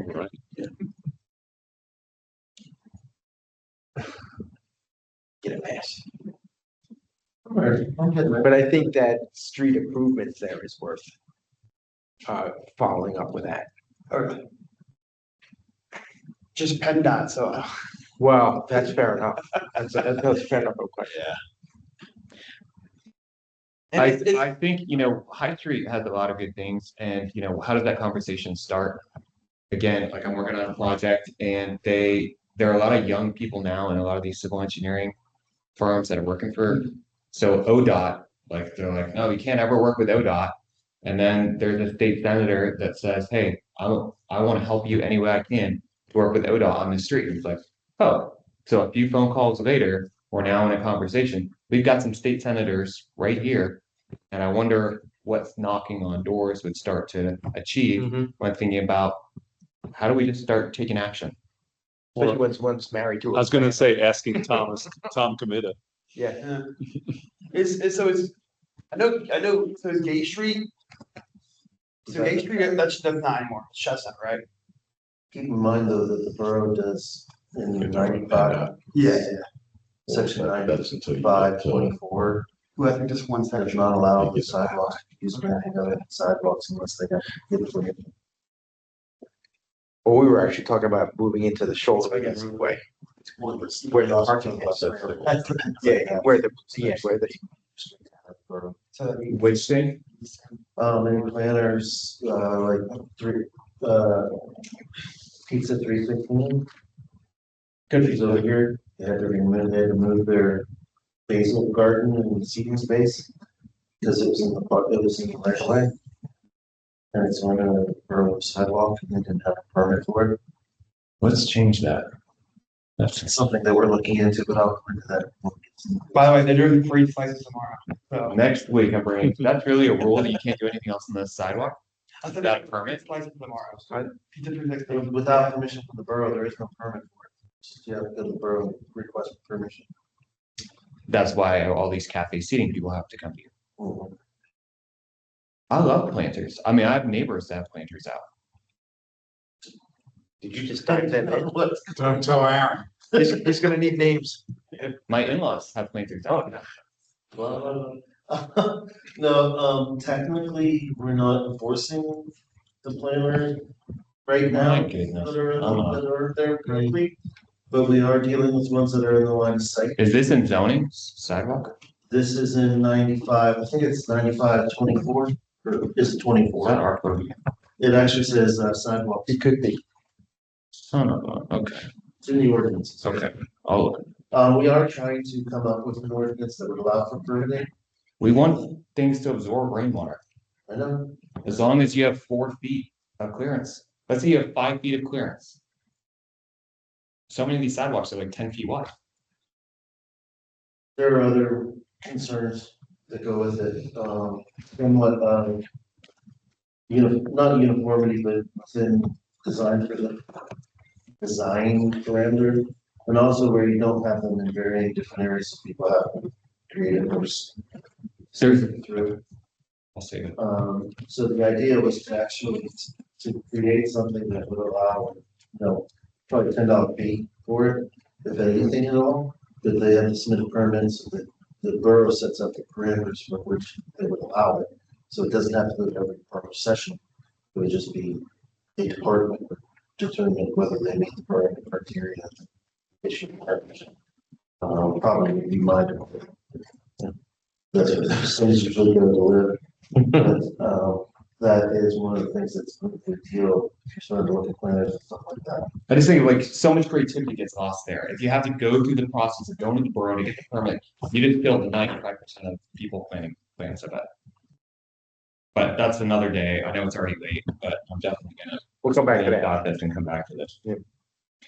I believe Philly's got so many beautiful examples of the planters right there as part of the sidewalk, and it makes the sidewalk so much more interesting. You're moving through it, maintaining your 4.5 feet. Thomas, It's crazy. is the picture that you took from with the artwork, where was that really? It's all over, but the top one I showed was DC. Okay. So we're gonna move on to new business. Aaron, you had something over there. Yes, I wanted to address this, let you guys know, because it's something probably gonna come in front of you eventually. Some may, some may not, but there are priority lists of zoning ordinances, the different ordinances that are going to be worked on. I'm not saying these are the exact ordinances, it's the person got for up. Among those are zoning ordinance for data centers. Which is somewhat urgent because of some of the development that may be going on in the future. And included with that would also be energy sites, energy production sites. Because one of the biggest issues, if you notice, just had a data center go in, I think in Whiteland, was Whiteland. Maybe I'm wrong. East White. Thank you very much. Just sounded better with Whiteland. That, they sometimes will build secondary power stations. And we have some lots that might be available for something like that, they can desire. So those would be both included, revision, a small revision of chapter 62, which probably would not come here, it's just going to be on commercial pickups of trash and providing some flexibility there. And also requiring green, and enforcing that. Chapter 80, which is already mostly through, is going to be dealing with its amendments, dealing with spend rating and soliciting, because the police are not allowed to do background searches, so we've got to change some of the things to address that and some other stuff. Rental regulations. This is going to be something that's going to be put off for a little while, but chapter 66 needs to be completely redone. And looked at more specifically because there's some confusing language inside of it. Also, there's potential that we may be changing some of the things. That's the housing and property maintenance, and also deals. But these things would come, you like give us just like a PDF or whatever. Be coming and bringing some of these to them too. Food truck ordinance. We don't technically have a food truck ordinance at this point. We have some things that deal with food truck, limited to PUC. But there's some other things that, like, giving an example, schools, one of the what do we do if somebody wants to, bring one into public property? What do we do about it? Technically, ice cream trucks are not allowed in the borough. Yeah, they're not. One to out of my house every single day. Not every single day, but like, I know. a Thank lot. you for letting me know. What's your address? They're not allowed in the borough, don't Not allowed like in the it. borough. Because there's no differentiation from an ice cream truck. I know the high school. Kills me. Technically, I remember, Dave, if you're here, you're supposed to have like a taxi icon granted to you by Westchester if you're gonna have a taxi in town. Like, I don't know about that. yeah, I dug it up like years ago. I'll find But it the for you. food truck is something that we want to look at. There's other issues with that specifically. There's a food truck right Taxi now. cabs, chapter 100. It's ridiculous. There is a food truck right now that has 4 flat tires, no inspection, nothing that's sitting out there still being used. It's been parked in the same spot for 7 months.